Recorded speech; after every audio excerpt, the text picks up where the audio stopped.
যারা কোরআন সুন্নাহ বিরোধী কথা বলবে তাদের বিরুদ্ধে আমাদের হাতের স্বাধীনতাও চালু করে দেব, এটা আসলে আপনি কি মিন করেছেন? এবং একই সাথে আপনি বলেছেন যে জনাব ফরহাদ মাজার, জনাব সলিমুল্লাহ খান, জনাব সোহেল হাসান গালিব এবং জনাব রাখাল রাহা সহ এদেরকে আসলে হত্যা বা চরম শাস্তি দিতে হবে, এটা দিয়ে আসলে আসলে আপনি কি বুঝাতে চান?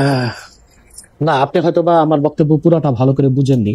আমি আপনাকে উত্তর দিচ্ছি, তারপর আপনার কাছে আবার একটা প্রশ্ন আছে, উত্তর দিবেন বলে আশা করি। প্রথম হচ্ছে যে আমি যে বলেছি হাতের স্বাধীনতা, এটা বলেছি রাখাল রাহা এবং ওই গালিবের ব্যাপারে, যারা আল্লাহ তার হাবিব মোহাম্মদ সাল্লাল্লাহু আলাইহি সাল্লামের আরশচুম্বী সম্মান মর্যাদার বিপক্ষে বক্তব্য দিয়েছে, আমাদের হৃদয়ে রক্তের ক্ষরণ সৃষ্টি করেছে, আমাদের ইমানে আঘাত করেছে। আর যেহেতু আজকে 50 বছর যাবত দেশের মুসলমান আলেম ওলামা সর্বশ্রেণীর মুসলিমদের দাবি হচ্ছে ব্লাসফেমি আইন, যেন নাস্তিক তার নাস্তিকতা নিচে পোষণ লালন করবে, ধর্মনিরপেক্ষতাবাদী তার ধর্মনিরপেক্ষতা আদর্শ নিজে লালন করবে, কিন্তু ফ্রিডম অফ স্পিচ এবং ফ্রিডম অফ এক্সপ্রেশন, বাক স্বাধীনতা, মুক্ত চিন্তার দোহাই দিয়ে যখন তখন আল্লাহ তার হাবিব সাল্লাল্লাহু আলাইহি ওয়াসাল্লামকে গালি দিবে, ইসলামের বিরোধিতা করবে, আর রাষ্ট্র তাদেরকে প্রতিহত করবে না, প্রতিরোধ করবে না, বরং আমরা তাদের যদি শাস্তি দাবিতে রাস্তায় নামি, তখন রাষ্ট্র আমাদের ট্যাক্সি কিনা বুলেট আমাদের বুকে মারে। যুগের পর যুগ আমাদের দাবি আদায় হচ্ছে না, আর তারা বাক স্বাধীনতার দোহাই দিয়ে আমাদের ইমানে আঘাত করবে, তখন তো নিরুপায় হয়ে আমরা আমাদের হাতের স্বাধীনতা বাস্তবায়ন করবই। আর সলিমুল্লাহ আর ফরহাদের ব্যাপারে আমি মৃত্যুদণ্ডের কথা বলিনি, আমি বলেছি সলিমুল্লাহ এবং ফরহাদ অত্যন্ত বুদ্ধিবৃত্তিক ভাবে মানুষকে, সমন্বয়কদেরকে বিপদগামী করছে। ওকে, আপনি কি আমাকে প্রশ্নটা করতে চেয়েছিলেন, সেটা কি করবেন? আমার আরেকটা প্রশ্ন রয়েছে ব্যাপারে। আপনাকে আমার প্রশ্ন যে আপনি তো এই বিষয়ে আমাকে মুখোমুখি আনলেন, কিন্তু রাখাল রাহা এবং গালেব তাদেরকে আপনি মুখোমুখি করলেন না কেন? এতদিন চলে গেল। আচ্ছা, আপনাকে এই প্রশ্নের উত্তরটি মানে প্রথম কথা হচ্ছে যে আপনাকে এই বিষয়েই শুধু না, আমরা অনেকগুলি বিষয় বুঝে নেওয়ার জন্য সেটা কথা বলেছি। আপনি একজন ইসলামী স্কলার, বিভিন্নভাবে আপনি হচ্ছেন এই বিষয়ে আপনার যে মতামত, সেই মতামত দেওয়ার জন্য অনেকে বলে থাকেন সবচেয়ে যোগ্যদের একজন, সেজন্য আপনার কাছ থেকে আমরা এটা শুনতে চেয়েছি। জনাব সোহেল হাসান গালিব এবং জনাব রাখাল রাহা তারা এখন আত্মগোপনে আছেন। আমরা শুনেছি সোহেল হাসান গালিব হচ্ছে মানে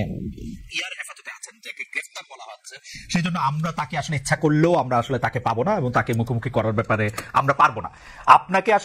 আপনাকে মুখোমুখি করার অর্থ হচ্ছে আমরা আপনার কাছে অনেক কিছু আসলে জানতে চাই এবং বুঝে নিতে চাই, যেহেতু আপনি এই বিষয়ে কথা বলার জন্য সবচেয়ে যোগ্যদের একজন বলে অনেকেই মত দিয়ে থাকেন। সেই জন্য আমি আশা করি যে আপনার প্রশ্নের উত্তর আমি দিতে পেরেছি, মানে আপনার সাথে উনাদের তুলনা আমি করতে চাই না আর কি। হ্যাঁ জনাব আব্বাসী, আমি কি আপনাকে পরবর্তী প্রশ্ন করতে পারি? আচ্ছা, আপনি বলেছেন যে আমাদের হাতের স্বাধীনতা যেহেতু আপনার এটা পালন করা হচ্ছে না, সেখানে আমাদের বলতে আপনি কাদের কথা বুঝিয়েছেন? সেটাকে আপনি হাতে তুলে দেবেন নাকি আপনি আহ্বান জানাচ্ছেন হাতের স্বাধীনতা করার ব্যাপারে? দেখুন আমাদের মধ্যে আপনিও আছেন। ওকে, কারণ আপনার নাম মহিউদ্দিন, আপনি জানেন আপনার নামের অর্থ। আমার নামের অর্থ আমি জানি, কিন্তু আমি আপনার মানে আপনার বক্তব্যের সাথে দ্বিমত পোষণ করেন এরকম অনেক আলেমকেও আমি চিনি আর কি। যাই হোক, সেটার ব্যাপারে পরে আসছি। আপনি আমার শিক্ষক হিসেবে আপনি আমাকে একটু ব্যাখ্যা করেন যে জিনিসটা আসলে আমাদেরটাকে। জি, সরি, আমি খালেদ ভাই আপনাকে ভাই বলছি। জি, আপনি আমার চেয়ে বয়সে বড় হবেন। দ্বিতীয় কথা হচ্ছে, উত্তরটা শুধু আপনাকে দিচ্ছি না, আপনার মাধ্যমে অনেককেই দিচ্ছি। আল্লাহ তাআলা পৃথিবীর মানুষকে 3টা শ্রেণীতে ভাগ করেছেন: মুমিনুন, কাফিরুন, মুনাফিকুন। এজন্য 3 নামে কোরআন কারীমে সূরাও এসেছে। মুমিনের নামে সূরা আল মুমিনুন, কাফিরের নামে সূরা কাফিরুন, মুনাফিকের নামে মুনাফিকুন। তার মানে বিশ্বাসী অবিশ্বাসী বর্ণচোরা। যারাই মুমিনুন বা বিশ্বাসী, আপনি যদি সেই বিশ্বাসীদের একজন হন, তবে হাতের স্বাধীনতাকে আপনিও সমর্থন করবেন। আমি আপনাকে আমার মধ্যেই রাখলাম। আমি আপনার হাতের স্বাধীনতাকে আমি আসলে এখন পর্যন্ত সমর্থন করতে পারতেছি না, এটা আমি বুঝতে চাইতেছি। কারণ হচ্ছে যে অনেক এটা আপনি আমাকে বলেন, সেই আপনি কিনা, মানে আমাকে না রেখে আপনি আপনাকে বলেন যে এই হাতের স্বাধীনতা আপনার কিনা। এবং পাশাপাশি আমার প্রশ্ন, বাংলাদেশে এই রকম ফতোয়া দেওয়ার আর কার অধিকার রয়েছে, বা আপনি ছাড়া আর কে এরকম বলতে পারেন? দেখুন, সেটা বলছি, আমি আমার থেকে আপনাকে দূরে সরাতে চাই না, কারণ আপনি মহিউদ্দিন মানে যে দিনকে জিন্দা করে, ধর্মের পুনরুদ্ধার, সংস্কার। হ্যাঁ, পুনরুদ্ধার না, দিন তো পরিপূর্ণ হয়ে গেছে 1000 বছর আগে। অর্থাৎ ধর্মের পক্ষে যে কাজ করে, দিনের মৌলিক বিধানগুলোকে বাস্তবায়নে যে সচেষ্ট, সেজন্য আপনি আমার মধ্যে যদি আপনার নাম আর আপনার কাজে ভিন্ন হয়, তাহলে আপনি কিন্তু দুঃখ নিবেন না, মুনাফিক বা বর্ণচোরাদের অন্তর্ভুক্ত হন।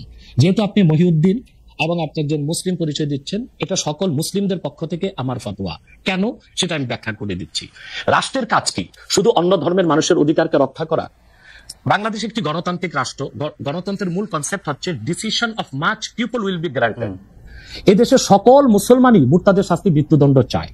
একটা ক্ষেত্রে আমাদের আলেম ওলামাদের মধ্যে কিছু মতভেদ আছে, সেটা হচ্ছে যে মুরতাদকে তওবা করার সুযোগ দেওয়া হবে কিনা। কিন্তু 4 মাযহাবের 3 মাযহাবের মতে মুরতাদদেরকে তওবার সুযোগ দেওয়া হবে, 4 মাযহাব মতে। কিন্তু মুরতাদদের মধ্যে যারা শাতেম, তাদের বিষয়টা ভিন্ন। শাতেম হচ্ছে আল্লাহ ও তার হাবিবকে যারা গালি দেয় তারা শাতেম। তাদের ক্ষেত্রে শাফি, মালিকি, হাম্বলি 3 মাযহাব এবং হানাফি পূর্ববর্তী রয় পরবর্তী ফকিহদের মতে যে তাদের তওবা কবুল করা হবে না এবং তাদের মৃত্যুদণ্ড কার্যকর করা হবে। কার্যকর করবে কে? একটা শরিয়া রাষ্ট্র। যেহেতু বাংলাদেশ একটি শরিয়া রাষ্ট্র নয় এবং এখানে মুসলমানদের মৌলিক কোন অধিকারই রক্ষা করা হচ্ছে না। দেখুন আপনি দাউদ হায়দার এদেশে সে শাতিম ছিল, আল্লাহ তার হাবিব সাল্লাল্লাহু আলাইহি ওয়াসাল্লামের সামনে গালি দিয়েছিল। তখন এদেশে তখন যে সরকার ছিল তারা তাকে জামায়াতদের বিদেশ পাঠিয়ে দিয়েছে। একই অবস্থা তাসলিমা নাসরিন যখন প্রচুর বই লিখেছে এবং আল্লাহ তার হাবিবকে গালি দিয়েছে, আম্মা জান আয়েশা রাদিয়াল্লাহু তাআলা আনহার চরিত্র নিয়ে কথা বলেছে, তখন তৎকালীন সরকার তাকে সম্পূর্ণ নিরাপত্তা দিয়ে তার সিকিউরিটি থ্রেট যেন না থাকে তাকে বিদেশ পাঠিয়ে দিয়েছে। আর তখন আন্দোলন করে প্রচুর লোক বাংলাদেশে শহীদ হয়েছিল। এরপরে আপনারা দেখেছেন যে 13 সালে যখন শাহবাগ চত্বর হলো, শাহবাগ চত্বরটা কেন হয়েছিল? সেটা কি হয়েছিল ইসলামকে আঘাত করার জন্য, না যুদ্ধাপরাধীদের শাস্তির দাবিতে? কিন্তু যুদ্ধাপরাধীদের শাস্তির দাবিতে যে ব্লগাররা যা খুশি তা করলো, আল্লাহ তার হাবিব সাল্লাল্লাহু আলাইহি ওয়াসাল্লামকে গালি দিল, ইসলামকে আঘাত করলো, তখন যে সরকার ছিল তাদেরকে সুতি প্রতিরোধ করতে পারত। তারই ধারাবাহিকতায় 2013 সালের 5ই মে শাপলা চত্বরে আমরা আন্দোলনে নামলাম। সবাই ছিল সহনশীল, শিথিল পন্থা একটা আন্দোলন হয়েছিল। কিন্তু যে জেনোসাইড বা গণহত্যাটা করা হয়েছে, আমি তো উপস্থিত ছিলাম সেখানে, আমি তো প্রত্যক্ষ সাক্ষী। তো এইভাবে আমাদের ট্যাক্সে, আমাদের ভ্যাটে অধিক সংখ্যক জনগণের ম্যান্ডেট নিয়ে স্যার আপনি কিন্তু আমার প্রশ্নটা আমি জানি না, মানে আমি আপনার প্রশ্নটা বুঝাইতে পারতেছি কিনা। বুঝাইতে পারছি। আচ্ছা জি স্যার বলেন। শাতেমদেরকে সরকার পৃষ্ঠপোষকতা দিবে, কোনো শাস্তি নির্ধারণ করবে না, তখন তো আমরা আমাদের আইনকে হাতে তুলে নিতেই হবে, আমাদের তো আর করার কিছু থাকে না। স্যার এই আইনকে যে হাতে তুলে নেবেন, এই জনটা কি আপনি কোনো বিচার কি তার বিচার করবেন? কারণ আমরা ইসলামিক স্কলারদের কাছেই শুনছি যে তার বিচারকরা তার বিচার করবেন, বিচার করার পরে তার এটার মধ্যে এটা হবে। কিন্তু আপনি বলছেন আইন আপনি হাতে তুলে নেবেন, সেইটা মানে আমি প্রশ্নটা কি করে করবো ডক্টর আব্বাস, আমি জানি না, মানে এইটার জন্য আপনি যে ফিটেস্ট লোক এটা আপনি কিভাবে জানেন, মানে এবং আর কে আসেন এরকম? দেখুন, তার প্রথম জবাব হচ্ছে উত্তরঘাটে আপনি দেখেছিলেন আমি একা ছিলাম না, উত্তরঘাটে জনসমুদ্র হয়ে গিয়েছিল এবং সেখানে হেফাজতের শীর্ষ নেতা মীর ইদ্রিস নদভী সাহেব ছিলেন, অসংখ্য আলেম ওলামা ছিল। আমার ফতোয়াটা তারা সবাই সমর্থন করেছে, অতএব এই ফতোয়া আমি একা নই। আপনি যে স্কলারদের কথা বলছেন, আদৌ কি তারা স্কলার কিনা এবং জনগণের আস্থা আছে কিনা সেটা একটা দেখার বিষয়। তাহলে তো আমি বলবো আমার মত ঠিক কিনা, তার যদি অন্য স্কলাররা দ্বিমত পোষণ করে, আপনার টেবিলে তাদেরকে ডাকুন, আমার সাথে ডিবেটে আসুক। আমাকে ইসলাম এই অধিকার দিয়েছে। আপনি তো এর আগে অনেক মানে আমরা কোথায় কনফিউজড হই স্যার, আমরা যারা আপনার মতো এত এই মানে আলেম না, কিন্তু অন্য আলেমদের মুখে আমরা যখন শুনি যে এটা আসলে বিচার করতে হবে, কেউ আসলে ফতোয়া দিতে পারে, কেউ দিতে পারে না, এবং আপনি যখন আরেকজন ইসলামিক ক্লেরিক, আমরা নাম বলতে পারি ডক্টর মিজানুর রহমান আজহারি, তাকে নিয়েও বলেন যে তিনি কাফের, তাকে আসলে দেশ ছেড়ে চলে যেতে হবে, তখন আমরা একটু কনফিউজ হয়ে যাই। বলছি জি না, কনফিউজ হবেন কেন? আপনি যার কথা বলেছেন সে কি বলেছিল আপনি দেখেছেন তার বক্তব্যগুলো? আমি দেখেছি, কিন্তু শোনেন কথা শোনেন। জি, তাকে বলুন, সে তো আমার ছাত্র, তাকে জিজ্ঞেস করুন। 2007 সালে সে আমার থেকে সবক নিয়েছে দারুন রাজাত মাদ্রাসায়, আমি তার টিচার, আমি তার শিক্ষক, এবং তার শিক্ষকরা আমাকে শিক্ষক মানে। অতএব সে যদি, দেখুন আপনাকে পিছন থেকে বলতে হচ্ছে, আপনি সময় দিতে হবে আমাকে। আপনি কিন্তু বসে আছেন একা, আমার কিন্তু কয়েক হাজার লোক বসে আছে আমার অপেক্ষায়, একটা শিডিউল প্রোগ্রাম আমি রেখে বসেছি আপনার এখানে। জি বলেন। যেটা আপনার মাধ্যমে আমার মেসেজটা আমি অনেকের কাছে পৌঁছাতে পারবো। জি বলেন। আপনি যে ব্যক্তির নাম নিয়েছেন তাকে আপনি কি দিয়ে তাকে স্কলার বলবেন? লক্ষ লক্ষ লোক হলে স্কলার হয়? এটা কোনো কথা নয়। দ্বিতীয় কথা হচ্ছে সে মুফতি নয়, ফতুয়া দেবার অধিকার রাখে মুফতি। স্কলার হওয়া এক জিনিস, ওয়াইজ হওয়া এক জিনিস, মুফতি হওয়া আরেক জিনিস। আর আমার কথা হচ্ছে আমি কি গ্র্যান্ড মুফতি বাংলাদেশে? তা আমি বলছি না, এটা বলার অথরিটি আমার নেই, কিন্তু আমার ফতুয়াতে কলম বসাবার মতো 10টা মুফতি আপনি বের করে দেন। এখন অন্য মুফতিরা বলছে না কেন, সেটা একটা সাহসিকতার বিষয় আছে, সেটা আরো কোনো তাদের প্রতিবন্ধকতা থাকতে পারে। যেমন আপনি দেখেছেন আওয়ামী শাসনের সময় দেশের অনেক বড় বড় আলেম শেখ হাসিনার দালালি করেছে, তো তারা কি এমন কোন ফতোয়া দিবে যে সরকার বেকায়দায় পড়ে? এখন অনেক আলেম আছে যেটা বর্তমান সরকারের নির্লজ্জ সমর্থন করে যাচ্ছে, কিন্তু এই সরকার ক্ষমতা আসার পর থেকে আমি শরিয়ার কোরআন সুন্নাহর আলোকে যতটুকু সমালোচনা করা দরকার গঠনমূলক সমালোচনা করে যাচ্ছি। আর আমাদের মতো 2, 4, 10 জন যারা মিডিয়াতে আছে তারাই কিন্তু দেশের আলেম না, হাজার হাজার আলেম ওলামা পীর মাশায়েখ নীরবে নিভৃতে নির্জনে ইসলামের খেদমত করে যাচ্ছে, তাদের মতামতটাও দেখতে হবে।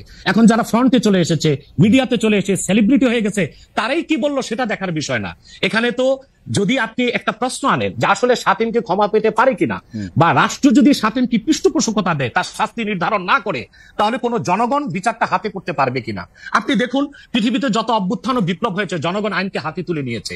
আপনি 5ই আগস্ট দেখেন, বাংলাদেশে রাষ্ট্র ক্ষমতা যে এসেছে বর্তমান সরকার, এটা গণতান্ত্রিক পদ্ধতিতে হয় নাই, ছাত্র জনতা আইনকে হাতে তুলে নিয়েছিল। এই বিপ্লবকে আপনি অবৈধ বলবেন?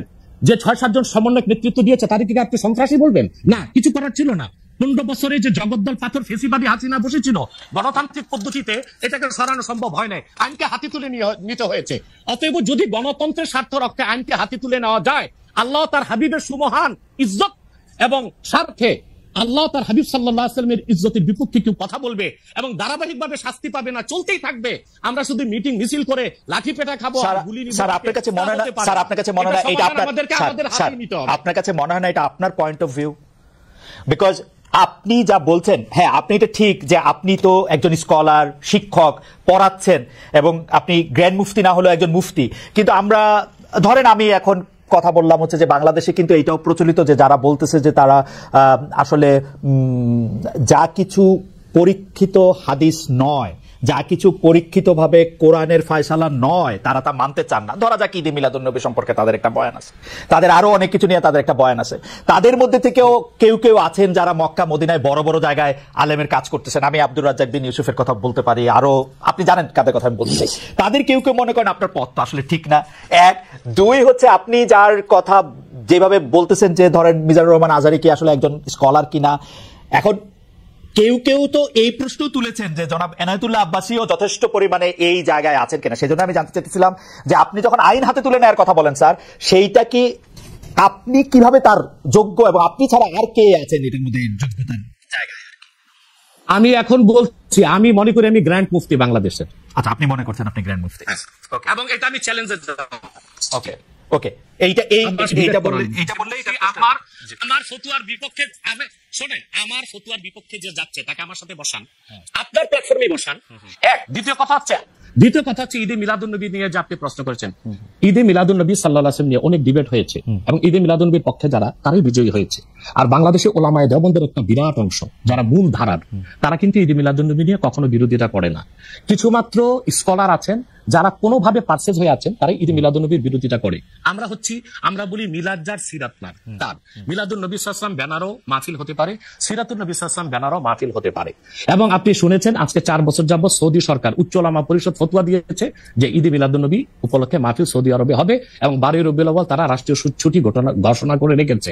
এবং বাংলাদেশে বর্তমান সরকারও যথেষ্ট আলেম ওলামা আছেন যারা কওমি ঘরানার এবং দেওবন্দ ঘরানার, যাদেরকে আমরা আহলে হক মনে করে থাকি এবং আমরা মনে করি জৌনপুর, ফুরফুরা, সারসিনা, আহলে সুন্নাত, আহলে হক একই ধারাতেই চলে আসছে। তারাও কিন্তু ইসলামিক ফাউন্ডেশনের দায়িত্বে আছে এবং তারা কিন্তু এবারও ঈদে মিলাদুন্নবী ব্যানারে প্রোগ্রাম করেছে এবং আমি সেখানে অংশগ্রহণ করেছিলাম একদিন।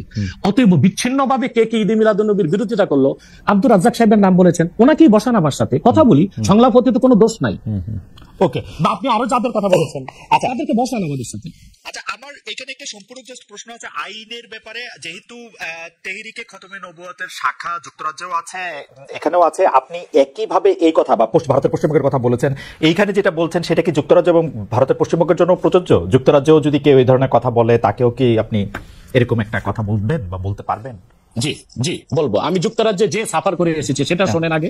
2 বছর আগে আমি যুক্তরাজ্যে গিয়েছিলাম। আমার 7টা প্রোগ্রাম ছিল, 4টা প্রোগ্রাম করতে পেরেছি, 3টা প্রোগ্রাম আমি করতে পারিনি। এবং সেখানে আমার বিরোধিতা করেছিল নাইজেল ফারাজ। আপনি জানেন তাকে, সিএনএন নিউজ প্রেজেন্টার, এবং সে ব্রেক্সিট আন্দোলনের হোতা ছিল এবং সে ব্রিটিশ পার্লামেন্টের মেম্বার ছিল। আমার যেদিন সেন্ট্রাল লন্ডনে প্রোগ্রাম ছিল, নাইজেল ফারাজ লং মার্চের ঘোষণা দিয়েছিল এবং আমি সেখানে যেতে পারিনি। কেন? নাইজেল ফারাজ 23টা প্রতিবেদন করেছিল আমার বিপক্ষে, তার মধ্যে উল্লেখযোগ্য ছিল যে আমি মুরতাদের শাস্তি মৃত্যুদণ্ড চাই, বাট ব্রিটিশ পুলিশ আমাকে অ্যারেস্ট করিনি এবং ব্রিটিশ পুলিশ আমাকে শুধু প্রোগ্রাম করতে দেয়নি সহিংসভাবে সেজন্য। কিন্তু আমি রানীকে গালি দিয়েছি, সেটাও সেখানে তুলে ধরা হয়েছে। রানীকে গালি দেওয়া যায় ইংল্যান্ডে? হ্যাঁ, মুরতাদের শাস্তি মৃত্যুদণ্ড চেয়েছি, সেইটা 23টা প্রতিবেদন করে আমার এই বক্তব্য ফতোয়াগুলো সেখানে লন্ডনে দেখানো হয়েছে। আমি বাংলাদেশে যে চরিত্র, লন্ডনে সেই চরিত্র, পশ্চিম বাংলায় সেই চরিত্র। ওকে, আমি এবার একটু, আপনি যেহেতু মুফতি এবং নিজেকে পরিচয় দিলেন গ্র্যান্ড মুফতি, আমি একটা বিষয় একটু মনে করি আপনাকে একটা বিষয় একটু আপনার দৃষ্টি আকর্ষণ করতে চাই। সেটি হচ্ছে যে আপনি মানে আপনার কাছ থেকে বুঝে নিতে চাই স্যার, যে যদিও আপনি আসলেই আমার চেয়ে বয়সে ছোট, কিন্তু আসলে বিদ্যায়, বুদ্ধিতে, শিক্ষায়, অনেক কিছুতে মানে জ্ঞানে আপনি আমার চেয়ে বড় বলে আপনাকে স্যার সম্বোধন করতে হবে না। আপনি বলেছেন যে মসজিদে গিয়ে নারীদের জন্য বা মহিলাদের জন্য জামাতে নামাজ আদায় করা মাকরু, কিন্তু আমি আপনার এই বক্তব্যটার পরিপ্রেক্ষিতে আমি দেখতে পাচ্ছি যে এটা তো বরং মাকরু নয়, কেউ কেউ এটাকে মুস্তাহাব বা এনকারেজ বলতে চান। অনেকে উদাহরণ দিচ্ছেন আয়েশা, যিনি প্রফেটের স্ত্রী ছিলেন, রাদিয়াল্লাহু আনহা, হ্যাঁ আয়েশা রাদিয়াল্লাহু আনহা, উনি ইমামতি করে মেয়েদের নামাজ পড়িয়েছেন, এবং যে জায়গায় আপনি এটা মুকরু বলছেন ওই জায়গায় কেউ মুসাহাব বলতে গিয়ে আপনার বক্তব্যের বিরোধিতা করছেন। এটা নিয়ে আপনি যদি আমাদের একটু বলেন। এটা আমি চ্যালেঞ্জ করছি, ওপেন চ্যালেঞ্জ। আম্মাজান আয়েশা রাদিয়াল্লাহু তাআলা আনহা কখনো ইমামতি করেননি, বরং জাকওয়ান ইমামতি করেছিল, পিছনে তিনি নামাজ পড়েছিলেন। সেটা ফরজ নামাজ ছিল না, তারাবিয়ার নামাজ। আপনাকে যে তথ্য দিয়েছে সে ভুল তথ্য দিয়েছে। ওকে, সেটা মেয়েদের নামাজ পড়াটা মুস্তাহাব কিনা? হ্যাঁ। দ্বিতীয় হচ্ছে আল্লাহর হাবিব সাল্লাল্লাহু আলাইহি ওয়াসাল্লামের নূরের জামানায় মসজিদ নববীতে মহিলাদেরকে এলাও করা হতো, তারা নামাজে আসতেন। কিন্তু আল্লাহর হাবিব সাল্লাল্লাহু আলাইহি ওয়াসাল্লাম মহিলাদেরকে নিরুৎসাহিত করেছিলেন, নিষেধ করেন নাই। কারণ মহিলাদেরও দিন শেখা বাকি ছিল এবং আল্লাহর হাবিব সাল্লাল্লাহু আলাইহি ওয়াসাল্লামের কাছে ওহী আসতো, সেজন্য মহিলাদের নিষেধ করা হতো না, তারা মসজিদে আসতেন। হযরত ওমর রাদিয়াল্লাহু তাআলা আনহু তার খেলাফতের সময় বলেছেন মহিলাদের জন্য ঘরেই নামাজ পড়াটা উত্তম। তখন প্রচুর পরিমাণ সাহাবী উপস্থিত ছিলেন, তারা হযরত ওমরের এই কাজে কেউ বাধা দেননি। সেজন্য মহিলাদের মসজিদে আসাটা হারাম নয়, মাকরু বলা হয়েছে জামাতে আসা। কারণ আম্মাজান আয়েশা রাদিয়াল্লাহু তাআলা আনহা নিজেও বলেছিলেন যে বর্তমানে মানে ১৫০০ বছর আগেই আম্মাজান আয়েশা বলেছেন যে এখন মহিলাদের মসজিদে না আসাই উচিত ফিতনার এই সময়। তো ১৫০০ বছর আগে যদি ফিতনার আশঙ্কা করে আম্মাজান আয়েশা মসজিদ নববীতে মহিলাদের আসাটাকে নিরুৎসাহিত করে থাকেন, তাহলে হযরত ওমর রাদিয়াল্লাহু তাআলা আনহুর সিদ্ধান্তটা সঠিক ছিল।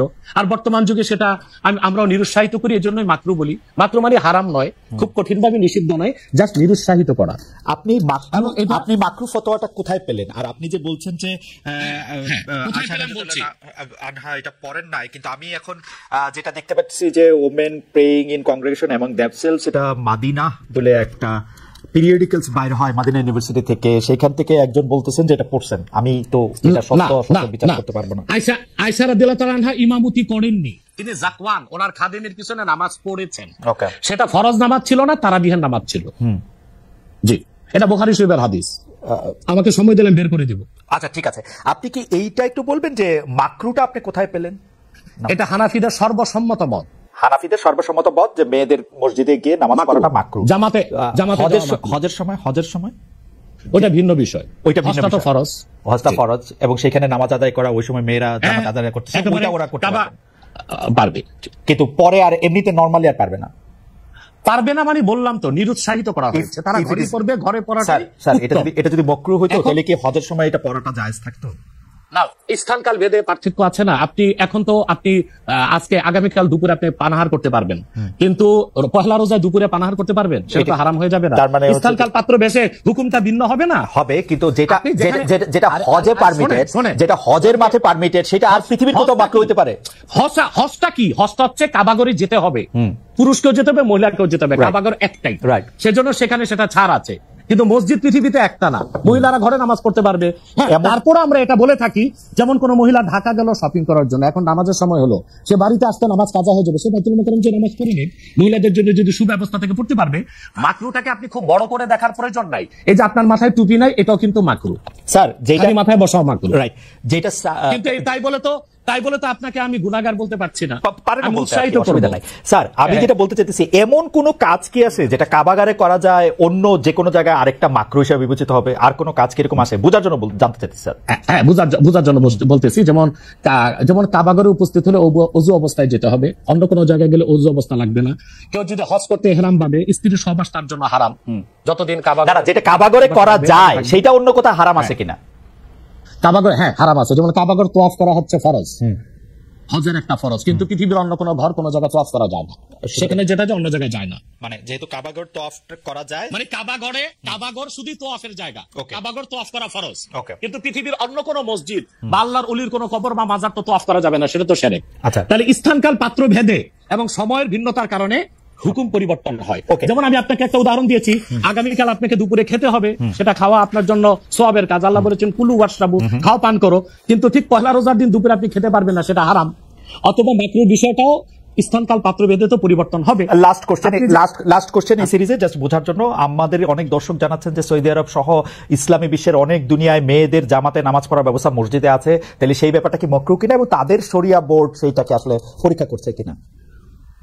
আবার বলেন তো প্রশ্নটা। এমন অনেক মুসলিম দেশ আছে সৌদি আরব সহ, আরব দেশ সহ, যেখানে জামাতে মেয়েদের নামাজ পড়ার ব্যবস্থা আছে। বিশেষ করে রমজানের সময় তো তারাবির নামাজের ক্ষেত্রে মেয়েরা অনেকেই যান, তো সেই ক্ষেত্রে তারা এই মাকরুর ব্যাপারটা অবগত কিনা, তাদের শরিয়া ব্যাপারটার দিকে নজর রাখে কিনা? আপনি হয়তো ভুলে গেছেন আমার উত্তরটা। হানাফি মাযহাব মতে মাকরুহ। আমরা যেহেতু মাযহাব হানাফি মানি, এই জন্য মাকরুহ। কিন্তু সৌদি আরবে হানাফি মাযহাব না, হাম্বলি মাযহাব, সেখানে মাকরুহ না। আচ্ছা, মানে হানাফি মাযহাব মতে মাকরুহ। ওকে, আমি পরের আপনার বক্তব্যটা নিশ্চয়ই অন্য আলেমরাও শুনেছেন, তারা তাদের মতো করে তারা ব্যাপারটা বিবেচনা করে দেখবেন। আমরা এটা শুনলাম। এইবার নেক্সট প্রসঙ্গে বা প্রশ্নে আপনাকে নারীদের নামাজের ব্যাপারে একটা হাদিস শোনায় দিচ্ছি। সহিহ মুসলিম হাদিস নাম্বার 1027। আন আমরাতা বিনতে আব্দুর রহমান أنها أخبرته أن عائشة زوج النبي صلى الله عليه وسلم قالت لو أدرك رسول الله صلى الله عليه وسلم ما أدرك النساء لمنعهن المسجد। পরিষ্কার সহিহ মুসলিমের হাদিস। হযরত আমরা বিনতে আব্দুর রহমান বলেন, রাসূল সাল্লাল্লাহু আলাইহি সাল্লামের সহধর্মিণী আল্লাহর হাবিব সাল্লাল্লাহু আলাইহি ওয়াসাল্লামের স্ত্রী আম্মাজান আয়েশা রাদিয়াল্লাহু তাআলা আনহা, যার কথা বলেছেন তিনি নামাজ পড়েছেন, উনি বলেছেন যে বর্তমানে মহিলাদের এখনকার অবস্থা যদি আল্লাহর হাবিব সাল্লাল্লাহু আলাইহি ওয়াসাল্লাম দেখতেন, তাহলে তাদেরকে মসজিদে আসতে নিষেধ করতেন। সহিহ মুসলিম হাদিস নাম্বার 1027। আপনি সেই স্কলারদেরকে বলেন এই হাদিসটার জবাব আমাকে দিতে। ওকে, আমি শেষ করি। তার মানে হচ্ছে মহিলাদেরকে মাকরুহ বলার দ্বারা হানাফি মাযহাবে যে নিষেধ করা হয়েছে, কঠিন নিষেধ না, মানে নিরুৎসাহিত করা হয়েছে। ওকে, ঠিক আছে, এটা নিশ্চয়ই এটা নিরুৎসাহিত করা হয়েছে, এটা আপনি বলছেন, নিশ্চয়ই এটা একটা প্রণিধানযোগ্য। আমি দলিল দিয়েছি।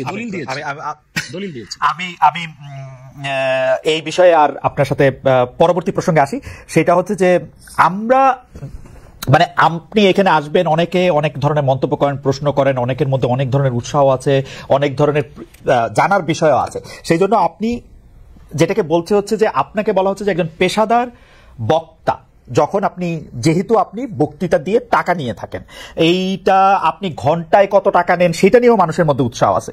এই ধরনের বিষয় নিয়ে আপনি কি বলবেন? কেউ কেউ আবার বলে থাকেন আপনি যে বক্তৃতা দেন সেটা দিয়ে একটা নির্দিষ্ট অঙ্কের টাকা নেওয়াটাও আসলে ঠিক হচ্ছে কিনা, সেটা নিয়ে অনেকে প্রশ্ন, অনেকে গোস্তাকি মাফ করবেন, অনেকে আপনাকে হেলিকপ্টার হুজুর বলেন, বিভিন্ন জায়গায় হেলিকপ্টারে যেতে পছন্দ করেন। এই ধরনের নিউজ, এই ধরনের আলোচনা আপনি আসলে কিভাবে নিয়ে থাকেন?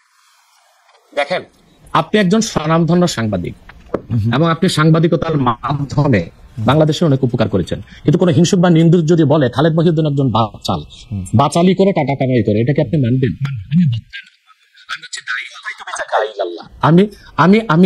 আপনি ঠোঁটে চেয়ে খান, কিন্তু আমি মেধা দিয়ে সেবা করি মানুষকে। আমি বক্তা নই। আমার পরিচয় হচ্ছে, দেখুন আমাদের একটা ইতিহাস আছে, আমি পেশাদার কোনো বক্তা নই। আমি হচ্ছে দায়ী আল্লাহ, আল্লাহ দিনের দাওয়াত মানুষের কাছে পৌঁছে দিই। এখন আসে টাকার বিষয়। বাংলাদেশে কেউ কোনোদিন দেখাতে পারবে না আমি আমার নিজের জন্য কোনো টাকা চেয়ে নেই। যদি আমি কোনো প্রোগ্রামে কন্ট্যাক্ট করে টাকা নিতাম তো সর্বনিম্ন 3 লাখ টাকা রেট রাখতাম, কিন্তু কখনো কখনো আমাকে আপনারা খুশি হয়ে যাবে সেটা আমি নিয়ে থাকি। দ্বিতীয় হচ্ছে হেলিকপ্টার প্রসঙ্গ, এটা হচ্ছে আমার অত্যন্ত প্রয়োজন। হেলিকপ্টারটা আমার চেয়ে বেশি বাংলাদেশে শেখ হাসিনাও ব্যবহার করেন, এটা আমি অহংকার করে বলছি না, আল্লাহ তাআলার শুকরিয়া আদায় করছি। এবং বাংলাদেশে অনেক বক্তা বা স্কলার এক সময় আমার বিরোধিতা করেছে, আমি হেলিকপ্টার কেন চড়ি, হেলিকপ্টারে কেন যাই। বাংলাদেশে 2014 সাল থেকে ব্যাপকভাবে আমি হেলিকপ্টারে যাচ্ছি। এখন অনেক বক্তা, স্কলার বা স্ক্রু ড্রাইভার যাই বলেন, তারা হেলিকপ্টার ব্যবহার করছে, এখন আর সমস্যা হচ্ছে না। আমার আর কি সমস্যা ছিল। হেলিকপ্টারটা কেন ব্যবহার করি আপনাকে একটা সহজ উদাহরণ দিচ্ছি। গত পরশুদিন আমার একটা প্রোগ্রাম ছিল মেঘনাতে, দিনে বাদে জোহর, আর রাতে আমার প্রোগ্রাম ছিল রংপুর হারাগাছ, সেটা মিডিয়াতে ব্যাপক প্রচার হয়েছে। পরের দিন আমার প্রোগ্রাম ছিল কালকে লোহাগাড়া, এই চট্টগ্রাম সাতকানিয়ায়। এখন আমি হেলিকপ্টার ব্যবহার না করে দিন ও রাতে 3টা প্রোগ্রাম করা কি আদৌ সম্ভব? না, সম্ভব না। যেখানে আমার বাড়ি আব্বাসী মঞ্জিল থেকে চিটাগাং রোড যেতে 1.5 ঘন্টা লাগে, তা আমি কিভাবে মেঘনার প্রোগ্রামটা দিনে করে রাতে হারাগাছ করে পরের দিন চট্টগ্রাম যাই? আমাকে তো অনিবার্য কারণে হেলিকপ্টার ব্যবহার করতে হচ্ছে, এবং সেটা জনগণই দেখে। এর জন্য তো আমাকে হেলিকপ্টার হুজুর বলতে পারে না। এখন যে হুজুর নৌকায় চড়ে মাহফিল করতে যায় তাকে কি নৌকা হুজুর বলবেন?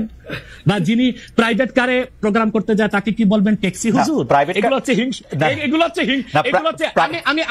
আমি গাড়ি ব্যবহার করি যখন যেটা লাগে। আমি এখন প্যারাড ইউজ করতেছি, এটা 3 কোটি টাকা। আমি ভিএট ইউজ করি 8 কোটি টাকা। আমি হেলিকপ্টার ইউজ করি, এটা 14 কোটি টাকা। এখন আমি নৌকাতেও যাই, যেখানে যেভাবে আমার সুবিধা তখন সেভাবে সেখানে আমি। সেটা ঠিকই আছে। আমি কিন্তু মনে করি যে এখন হিংসুক বা নিন্দুকরা কি বললো সেটা তো আপনার মতো না, সেটা ঠিক আছে। না, আমি কিন্তু মনে করি যে আপনাকে যত ব্যস্ত থাকতে হয়, আপনি যদি পথে এর মধ্যে থেকে আপনার দিনের একটা বড় অংশ আপনি ব্যয় করেন, এটা আপনার জন্য এটা আসলে কোনোভাবে এটা মানে এটা কেউই এটা করবে না। আমার কাছে মনে হয় যে আপনার ব্যস্ততার জায়গা থেকে আপনার এটা করতেই হবে। কিন্তু আমার যে প্রশ্ন ছিল যে আপনি এর জন্য নিজেকে একজন প্রফেশনাল স্পিকার মনে করেন কিনা, আপনি মনে করেন কিনা যে আপনি যে বিভিন্ন জায়গায় বক্তৃতা দিতে যাচ্ছেন এবং আপনার যে একটা অসম্ভব চাহিদা বিভিন্ন জায়গায়, আজকে এখানে কালকে সেখানে, সেইটা আপনার আয়ের একটা বড় উৎস কিনা? দেখুন, এটা ছাড়া আমার আয়ের ব্যবস্থা ছিল। আমাদের যে বাংলাদেশে আমাদের যে আধ্যাত্মিক ঘরানার আমরা সন্তান, আপনি জানেন আমাদের বংশের মুরব্বী শাহ কারামত আলী জনপুর রহমতুল্লাহ, তাকে বলা হয় বাংলাদেশের আধ্যাত্মিক জনক। 2 নেশন থিওরির ভিত্তিতে দেশ স্বাধীন হয়েছে এবং ডব্লিউ হান্টার তার বইতে উল্লেখ করেছে, এনসাইক্লোপিডিয়া অফ ব্রিটানিকাতে এসেছে, ইসলামিক ফাউন্ডেশন বিশ্বকোষে এসেছে, কারামত আলী জনপুর রহমতুল্লাহর হাতে 2 কোটি লোক মুসলমান হয়েছে। ওনার কারণেই পরবর্তীতে দেশটা স্বাধীন হয়েছে। উনি ইন্তেকাল করেছেন 154 বছর আগে। আমি ওনার ওনার বংশের আমরা জনপুরি পীর সাহেব বলে খ্যাত। আমি যদি অন্য পীরদের মতো আব্বাসী মঞ্জিলে বসে পিরি মুরিদি করে যেতাম, তাহলে আমার কোটি কোটি টাকা বছরে আসতো। মূলত আমার হচ্ছে দিনের দাওয়াত দেওয়াটাই আমার মূল কাজ। তারপর জনগণ যেটা খুশি হয়ে আমাকে সম্মান করে, সেটা আমার জন্য যথেষ্ট। আপনি কি আব্বাসী, এটা আমার পেশা নয়, এটা নেশা। আপনি কি আব্বাসী মঞ্জিলে আর এখন বসেন না? মানে ওই সিলসিলা কি বসি, কিন্তু মূল হাইলাইটস করা হচ্ছে দাওয়াতের কাছে। আমি দাওয়াতি কাজে ব্যস্ত।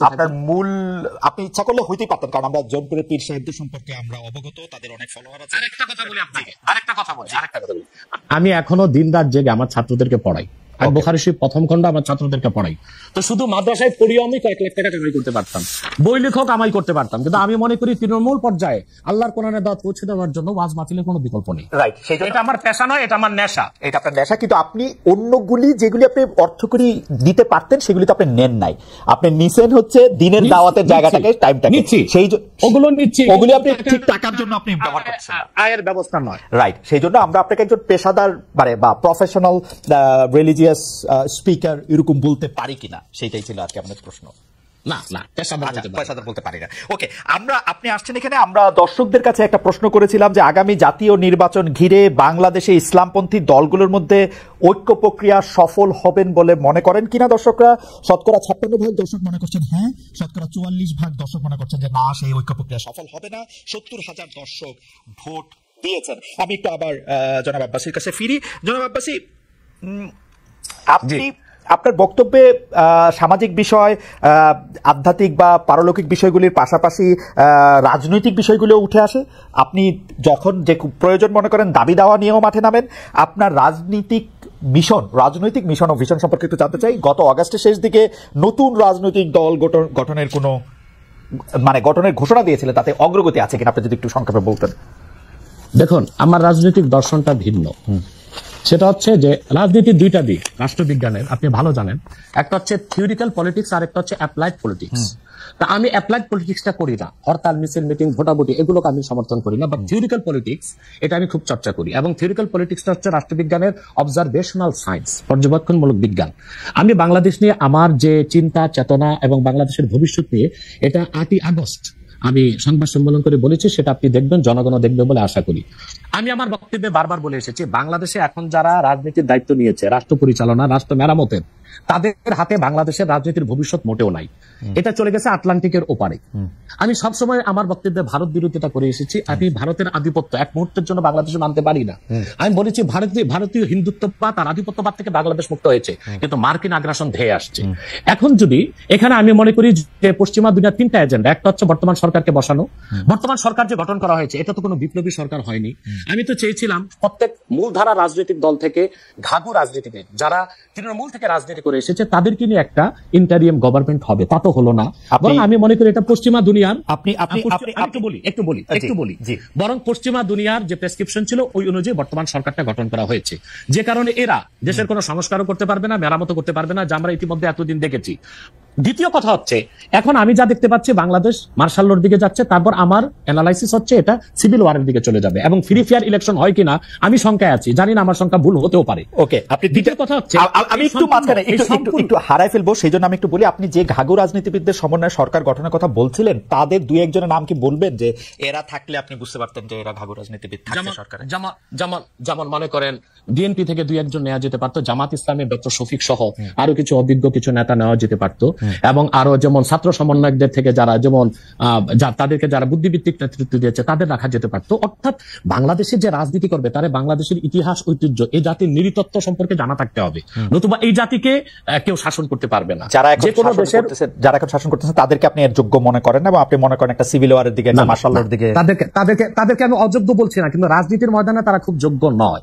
তারা যদি খুবই যোগ্য হতো তাহলে দেশকে এই অবস্থায় যায়, এখন লুটপাট ধর্ষণ যেভাবে বেড়েছে, এখন এটা তো স্বাভাবিকই মনে হচ্ছে যে দেশ কোনো ভালো গন্তব্যে যাচ্ছে না। এখন আমার কথাটা শুনুন, আমি আগ থেকেই বলে এসেছি, এই সবগুলো বিপদ হুমকিকে ওভারকাম করা যেত, এবং মার্কিন আগ্রাসনকে ঠেকিয়ে আমরা একটা সুন্দর বাংলাদেশ ফেয়ার এবং ফ্রি ইলেকশনের মাধ্যমে করতে পারতাম। এটার দায়িত্ব যদি ইসলামপন্থীগণ নিতেন। এখন ইসলামপন্থী কারা? শুধু জামাত ইসলামীকে তো দিলে হবে না। এই দেশে 3 থেকে 3.5 লক্ষ মসজিদের ইমাম হচ্ছে হেফাজতের লোক, তারা হচ্ছে মসজিদগুলোকে কন্ট্রোল করে, এবং প্রত্যেকটা সমাজ কিন্তু এখনো মসজিদ কর্তৃকই নিয়ন্ত্রিত। ইমাম সাহেবের কথাটাই সমাজের লোক শুনে। তো বোঝা যাচ্ছে বাংলাদেশের রাজনীতিতে মূল শক্তি হিসেবে আসতে পারে হেফাজত ইসলাম বাংলাদেশ, তাদেরকে নিতে হবে। জামাত ইসলামী আছে, খেলাফত আছে, অন্যান্য ইসলামী দলগুলোকে নিয়ে যদি একটা অ্যালায়েন্স করা যেত, তাহলে বাংলাদেশে যে কোনো আগ্রাসনও ঠেকানো যেত, ফ্রি অ্যান্ড ফেয়ার ইলেকশনও করা যেত, এবং অন্তত শতাধিক আসন নিয়ে ইসলামপন্থীগণ সংসদে যেতে পারত। ওকে, ইসলামপন্থীদের কথা যেহেতু আসলো, কোন মানে আপনাকে প্রথমে একটু প্রশ্ন করে রাখতে চাই যে আপনি নতুন রাজনৈতিক দল ঘোষণা অগাস্টে দিয়েছিলেন, আপনার রাজনৈতিক দর্শনের কথাও বললেন, যেটা অনেকের থেকে আলাদা। বর্তমানে যেসব রাজনৈতিক ইসলামী আদর্শে অনুপ্রাণিত রাজনৈতিক দল আছে, জামাত ইসলামী সহ, তাদের কারোর সাথে যুক্ত হওয়া বা তাদের কারোর ব্যাপারে মানে তাদের অন্তর্ভুক্ত হওয়ার কি আপনি ভাবছেন, বা তাদের কাউকে আপনি সহি ইসলামিক আদর্শে অনুপ্রাণিত রাজনৈতিক দল মনে করেন কিনা? দেখুন, আমি আগে বলেছি যে আমি অ্যাপ্লাইড পলিটিক্স করি না, আমি থিওরিক্যাল পলিটিক্স করি, কারণ আমি খেলাফার আদর্শে বিশ্বাসী, আমি ডেমোক্রেসিতে বিশ্বাসী নই। আমি মনে করি ডেমোক্রেসি বা গণতন্ত্রটা পৃথিবীর মানুষকে প্রতারিত করছে। ডেমোক্রেসি বা গণতন্ত্রের সুবিধা নিচ্ছে আমেরিকা এবং কয়েকটা ইউরোপিয়ান দেশ। আমাদের মতো তৃতীয় বিশ্বের দেশগুলো গণতন্ত্রটাই আমাদের জন্য অভিশাপ। আমাদের কোনো স্বাধীন পররাষ্ট্রনীতি নেই, আমাদের কোনো ট্যাক্সি অর্থনীতি নেই, আমাদের কোনো পূর্ণাঙ্গ শিক্ষা ব্যবস্থা নেই, আমাদের কোনো সুস্থ সংস্কৃতি নেই। এটার জন্য ডেমোক্রেসিকে একটা আপনি বাধা মনে করতেছেন? এই যে নাই যে, এবং অভিশাপ মনে করি, তাহলে তো এই জন্য এখন যারা বাংলাদেশে রাজনীতি করছে ইসলামী রাজনীতির ব্যানারে, তা তো ডেমোক্রেসি করছে, অথবা আমি তাদের সাথে যুক্ত হওয়ার প্রশ্নই আসে না। তবে তারা যেন সুবিধাজনক ভাবে সংসদে যেতে পারে, বিরাট সংখ্যক একটি প্রতিনিধি দল নেই, সেটা আমি চাই। এটা শরীয়তের একটা বিধান আছে, আর জারুরাতু তাতাকাদ্দারু বিকাদ্রি জারুরা। ডেমোক্রেসিকে আমি পছন্দ করি না, কিন্তু বিশেষ মুহূর্তে বড় বিপদকে ঠেকাতে মাঝে মধ্যে হারাম জিনিসটাকে কিছু সময়ের জন্য হারাম জেনে কিছু সময়ের জন্য শিথিলতায় যাওয়া যায়। সেজন্য আমি মনে প্রাণে চাই, আমি খেলাফায় বিশ্বাসী হলেও এদেশে যারা ইসলামী রাজনীতির ব্যানারে আন্দোলন করছে সর্বোচ্চ সংখ্যক আসন নিয়ে তারা সংসদে যান। কিন্তু তাদের মধ্যে তো অনেকগুলি ফ্র্যাকশন আছে, একজন আরেকজনের ঠিক বিশ্বাস করে না। জামায়াতে ইসলামীকে যেমন ধরেন, জামায়াতে ইসলামী অনেক ইসলামিক রাজনৈতিক দলের কাছেই খুব গ্রহণযোগ্য দল না। আমরা দেখেছি যে হেফাজতে ইসলামীর আন্দোলনের ক্ষেত্রে শেখ হাসিনাকে কওমি জননী উপহার দেওয়া, শেখ হাসিনার সাথে হাতকে শক্তিশালী করার জন্য হেফাজতের বিভিন্ন নেতৃবৃন্দের বিভিন্ন সময় সার্বিক অবস্থান জামাতে ইসলামীকে ঠেকানোর জন্য হয়েছিল। আপনি নিশ্চয়ই খেয়াল করেছেন। আমি এই ফ্র্যাকশনগুলো আলাদা আলাদা করে বলতে পারি। চরমোনাই সাহেবের একমত নই, এটা আমি একমত নই। হেফাজত ইসলামী আর জামাত ইসলামের মধ্যে জামাত ইসলাম আমি বলি এক হচ্ছে জামাত ইসলামীর যিনি প্রতিষ্ঠাতা ছিলেন আবুল আলা মওদুদী, তিনি মুহাদ্দিসও ছিলেন না, মুফাসসিরও ছিলেন না, তবে তিনি ছিলেন দার্শনিক এবং রাষ্ট্রচিন্তক। তো জামাত ইসলামী যারা করছেন তারা তো আসলে আবুল আলা মওদুদীর কোনো মাসালা বা ফিকহ মানতেছে না। এবং জামাত ইসলামী তো অসংখ্য লোক আমি দেখেছি দক্ষিণ চট্টগ্রামে, তারা আমাদের মতো কট্টর সুন্নি, অর্থাৎ তারা মিলাদ কিয়াম করতেছে, তারা পীরি মুরিদি মানতেছে, কিন্তু রাজনৈতিকভাবে তারা জামাত ইসলামী করতেছে। তার মানে হচ্ছে 1922 সালে জিএনএ গ্র্যান্ড ন্যাশনাল অ্যাসেম্বলির মাধ্যমে কামাল পাশা আতাতুর্ক তুরস্কের মধ্যে ইসলামী শাসন ব্যবস্থার জন্য আর না হয় সেই ব্যবস্থা করেছিল। তারপরে প্যান ইসলামিজম নিয়ে আসলো জামালউদ্দিন আফগানি। পরবর্তীতে 1942 সালে আবুল আলা মওদুদী চিন্তা করলেন যে এই সংকটকালীন মুহূর্তে ইসলামী রাষ্ট্র প্রতিষ্ঠার জন্য গণতন্ত্রটাকে বেছে নেওয়া যেতে পারে। এটাই ছিল তার রাষ্ট্রের চিন্তা, আর সেটাই জামাত ইসলামের লোকজন অনুসরণ করছে। কিন্তু জামাত ইসলামের লোকজনগুলো কিন্তু আবুল আলা মওদুদীকে ইমাম হিসেবেও মানে না, কিংবা তার মাসালাও নিচ্ছে না, শুধু রাষ্ট্র। কিন্তু ডক্টর আব্বাসী এই কথাটা আপনি বলতেছেন, আমি তো জামায়াতের কোন নেতার মুখে এরকম শুনি নাই। বলছি এখন ইসলামী একটি রাষ্ট্র প্রতিষ্ঠার জন্য তারা আবুল আলা মওদুদীর রাষ্ট্র চিন্তাটা নিয়েছে। এখন আমরা বা অন্য হেফাজত ইসলাম বা কওমি ঘরানার যারা বিরোধিতা করি জামাতের, সেটা হচ্ছে আবুল আলা মওদুদীর আকীদা যে ভুল ত্রুটি ছিল সেটার বিরোধিতা করি আমরা। কিন্তু একটা কথা মনে রাখবেন, ইসলামের মৌলিক বিশ্বাসের ক্ষেত্রে জনপুর, ফুরফুরা, দেওবন্দ, কওমি, চরমনাই, জামাত, মসজিদ সবাই কিন্তু এক। ওকে, আপনি দেখেন, আপনি দেখেন, আমি বলি যেমন 13 সালের 5ই মে শাপলা চত্বর আমি উপস্থিত হয়েছিলাম কয়েক লক্ষ লোক নিয়ে। আমি তো জনপুরের এবং আমাকে সুন্নি বলেই জানে, কারণ হেফাজত ইসলামের 13 দফা দাবি আমাদের সকল মুসলমানের দাবি ছিল, এবং সেখানে সারা বাংলাদেশ থেকে 13 সালের 5ই মে জামাত ইসলামী ও শিবিরের লোকজন 200 বাস নিয়ে উপস্থিত হয়েছিল, কারণ ওই 13 দফা দাবির পক্ষে তারাও ছিল। হয়তোবা তারা রাজনৈতিক ভাবে বলতে পারছে না, কিন্তু সেখানে উপস্থিত হয়েছিল। তো কথা হচ্ছে যে মৌলিক বিশ্বাসের ক্ষেত্রে সকল মাসলাকের মুসলমান এক, কিন্তু বাংলাদেশে রাজনীতি করার ক্ষেত্রে কিংবা নিজ নিজ অবস্থান ধরে রাখার জন্য শাখা প্রশাখাগত বিষয়ে একটু দ্বন্দ্ব আছে, এটা তো থাকতেই পারে। একটা ঘরে যদি 5টা ভাই থাকে, 5 ভাই কি আপনি যেটাকে শাখা প্রশাখাগত দ্বন্দ্ব বলতেছেন, সেই দ্বন্দ্ব আমরা অনেক সময় অনেক প্রকট দেখি। কেউ কেউ বলেন যে একজন আরেকজনকে বলেন যে তারা আসলে নাস্তিকদের থেকেও খারাপ, আরেকজন আরেকজনকে বলেন তারা বিধর্মী থেকেও খারাপ, একজন আলেম আরেকজন আলেমকে বলেন, সেগুলো আমরা শুনি। এবং রাজনৈতিক কারণে বলেন, অনেক সময় সেটি মানে কোনো বিষয়ের ব্যাখ্যা দিতে গিয়া না, রাজনৈতিক অবস্থানের কারণে বলেন। আমরা দেখেছি যে বাংলাদেশের ইসলামিক রাজনৈতিক দল, আমি এই মুহূর্তে নাম বলছি না, কিন্তু তারা জনসভায় ভাষণে বলেছেন যে তাদের আসলে জামাত ইসলামীকে ঠেকানোই তাদের রাজনীতির আদর্শ, প্রতিহিংসা। তো সেইটা তো আমি বলি একটা আপনাকে উদাহরণ দিচ্ছি, যেমন জামাত ইসলামীর যারা বিরোধিতা চরম পড়ে, আমি তো জামাত ইসলামের সমালোচনা করি গঠনমূলক, যেটা তাদের সংশোধন করা দরকার সেটা করতে হবে, কিন্তু আমি কি কখনো বলতে পারি যে জামাতের লোকজন নাস্তিকদের চেয়েও খারাপ? এটা কি বলা যায়? আপনি বলুন। এখন মনে করেন 13ই মে আপনি বলছেন, সেটা বলছি না, কিন্তু আমি বলছি একজন ইসলামী আলেম বলে আমরা একজনকে চিনি, আমি বলছি তিনি আরেকজনকে বলতেছেন, আমি তাকে চিনি। ওই লোকটা যে লোকটা বলেছেন তার নামটা আমিও দেব না, কিন্তু বাংলাদেশে এমন অনেক ইসলামী রাজনীতির ব্যানারে রাজনীতি করছেন যারা কিনা মোসাদ বা র কিংবা সিআই এর পেইড এজেন্ট হয়ে বসে আছেন। এখন রাজনৈতিক আক্রোশে অনেকে অনেক কথাই বলে, যেমন জামাত ইসলামীর বিরোধিতা করতে যে ফরিদউদ্দিন মাসুদ এবং কিছু আলেম শাহবাগীদের সাথে একাত্মতা ঘোষণা করছে। এটা কেন করছে? তাহলে কি শাহবাগী না, তাহলে কি মতিউর রহমান নেজামী, দেলোয়ার হোসেন সাইদি তাদের চেয়ে ভালো ছিল শাহবাগীরা? যে মতিউর রহমান নেজামী, দেলোয়ার হোসেন সাইদি বা জামাতের যাদের ফাঁসি হয়েছে তাদের ফাঁসি রায় কার্যকর করতে ফরিদউদ্দিন মাসুদ শাপলা চত্বরে চলে গেছে, শাপলা চত্বর না শাহবাগ চত্বরে চলে গেছে, নাস্তিক ব্লগারদের সাথে একাত্মতা ঘোষণা করছে। তো বুঝাই যাচ্ছে এটা একটা রাজনৈতিক আক্রোশ ছিল, রয়ের পারপাস সার্ভ করার জন্য এই কাজটা করেছিল কিছু আলেম। অথবা ওই ধরনের কোন আলেম কি বললো, তার মুরিদ কত, তার জনসংখ্যা কত, সেটা কোনো দেখার বিষয় না, সেটা বুঝাই যাচ্ছে কোন একটা ইন্টেনশন থেকে সে কাজটা করেছে বা বলেছে। কিন্তু আমাদেরকে তো ইনসাফে থাকতে হবে। আমরা আবুল আলা মওদুদীর বা জামাত ইসলামের সমালোচনা গঠনমূলক ভাবে করে আসছি, করতেছি। যেমন আমি জামাত ইসলামী, আপনি যেমন বললেন যে মওদুদী সাহেবের ফিলোসফিটা জামাত ইসলামী আসলে সেভাবে নিতেছে না, কিন্তু আমি কিন্তু এই কথা জামাত ইসলামের কোন শীর্ষ নেতৃত্বের কাছে শুনি নাই। সত্যি কথা বলবে না, হ্যাঁ বলবে না কেন? বলবে না কেন? তারা যদি এটা না নেয় তাহলে এটা বলবে না কেন? হতে পারে এই জন্য বলবে না যে আপনার কর্মীদের মনোবল ভেঙে যাবে, কিন্তু আমি শীর্ষ নেতাদের মুখে শুনেছি। দেলোয়ার হোসেন সাইদি সাহেব একজন বাংলাদেশে জাদ্রেল একজন স্কলার ছিলেন, এবং আপনি জানেন তার জনপ্রিয়তা এখনো কিন্তু একেবারে জনপ্রিয়, আলহামদুলিল্লাহ। সেটা বলি, সাইদি সাহেব ব্যক্তিগত জীবনে আবুল আলা মওদুদীর কোন মাসালা মেনেছিলেন? তিনি তো হানাফি মাযহাবের মতে নামাজ পড়তেন, লম্বা দাড়ি রাখতেন, এবং তিনি পীর ঘরানা থেকে এসেছেন। তার বাবা ছিলেন ফুরফুরার মুরিদ। ডক্টর আব্বাসী, আমি একটা প্রশ্ন সরাসরি করি। ডক্টর আব্বাসী, আমি একটা প্রশ্ন সরাসরি করি। আপনি সোজা সাপটা কথা বলেন, আপনাকে সরাসরি কথা বলি। এই মওদুদীর আদর্শটা জামাত সরাসরি অস্বীকার করার না পর্যন্ত আমি মওদুদী সাহেবের জায়গায় রাখতে চাই, কিন্তু মওদুদী সাহেবের আদর্শটা তারা সরাসরি ভাবে ধারণ করার কথা বলে যে একটা ইসলামিক রাজনৈতিক প্ল্যাটফর্ম তৈরি করেছে, আপনি কি সেটাতে যাইতেন? সেইটা আপনি আমল করেন আর না করেন? তাহলে দুইটা কারণে যেতাম। তো জনাব সাইদি যে গিয়েছিলেন সেটাকে আপনি সঠিক মনে করেন? না, সাইদি সাহেব কেন গিয়েছিলেন সেটা তার, আপনি বলতেছিলেন যে তিনি আমলটা করেন নাই, কিন্তু আদর্শের এই ঘরানায় কি আপনি আসতেন? দেখুন, সাইদি সাহেবের একটা বক্তব্য আমি শুনেছি, তিনি একটা সাক্ষাৎকারে বলেছিলেন যে তিনি দেখেছেন ইসলামী রাষ্ট্র প্রতিষ্ঠা করার জন্য যে জনবল দরকার যে কাজকর্ম দরকার উনি সেটা জামাতের মধ্যে পেয়েছিলেন, সেজন্য তিনি জামাতের রাজনীতিতে ছিলেন। কিন্তু ব্যক্তিগত জীবনে তিনি তো হানাফি মাযহাব মেনেছেন, আহলুস সুন্নাহ ওয়াল জামাতের আকীদা বিশ্বাসী লালন করতেন অধিকাংশ ক্ষেত্রে, এবং তিনি পীর ঘরানার ছিলেন এবং পীর মাশায়েখদেরকে যথেষ্ট শ্রদ্ধা করতেন। আমি আগেই বলেছি যে বাংলাদেশে জামাত ইসলামী আকীদাগত দিক দিয়ে আবুল আলা মওদুদের আকীদা সবাই গ্রহণ করে নাই।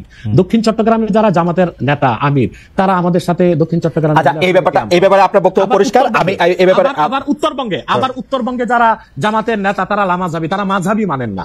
সেজন্য আমি বলেছি আবুল আলা মওদুদী তিনি কোনো ইমাম ছিলেন না, তিনি ছিলেন রাষ্ট্রচিন্তক, দার্শনিক।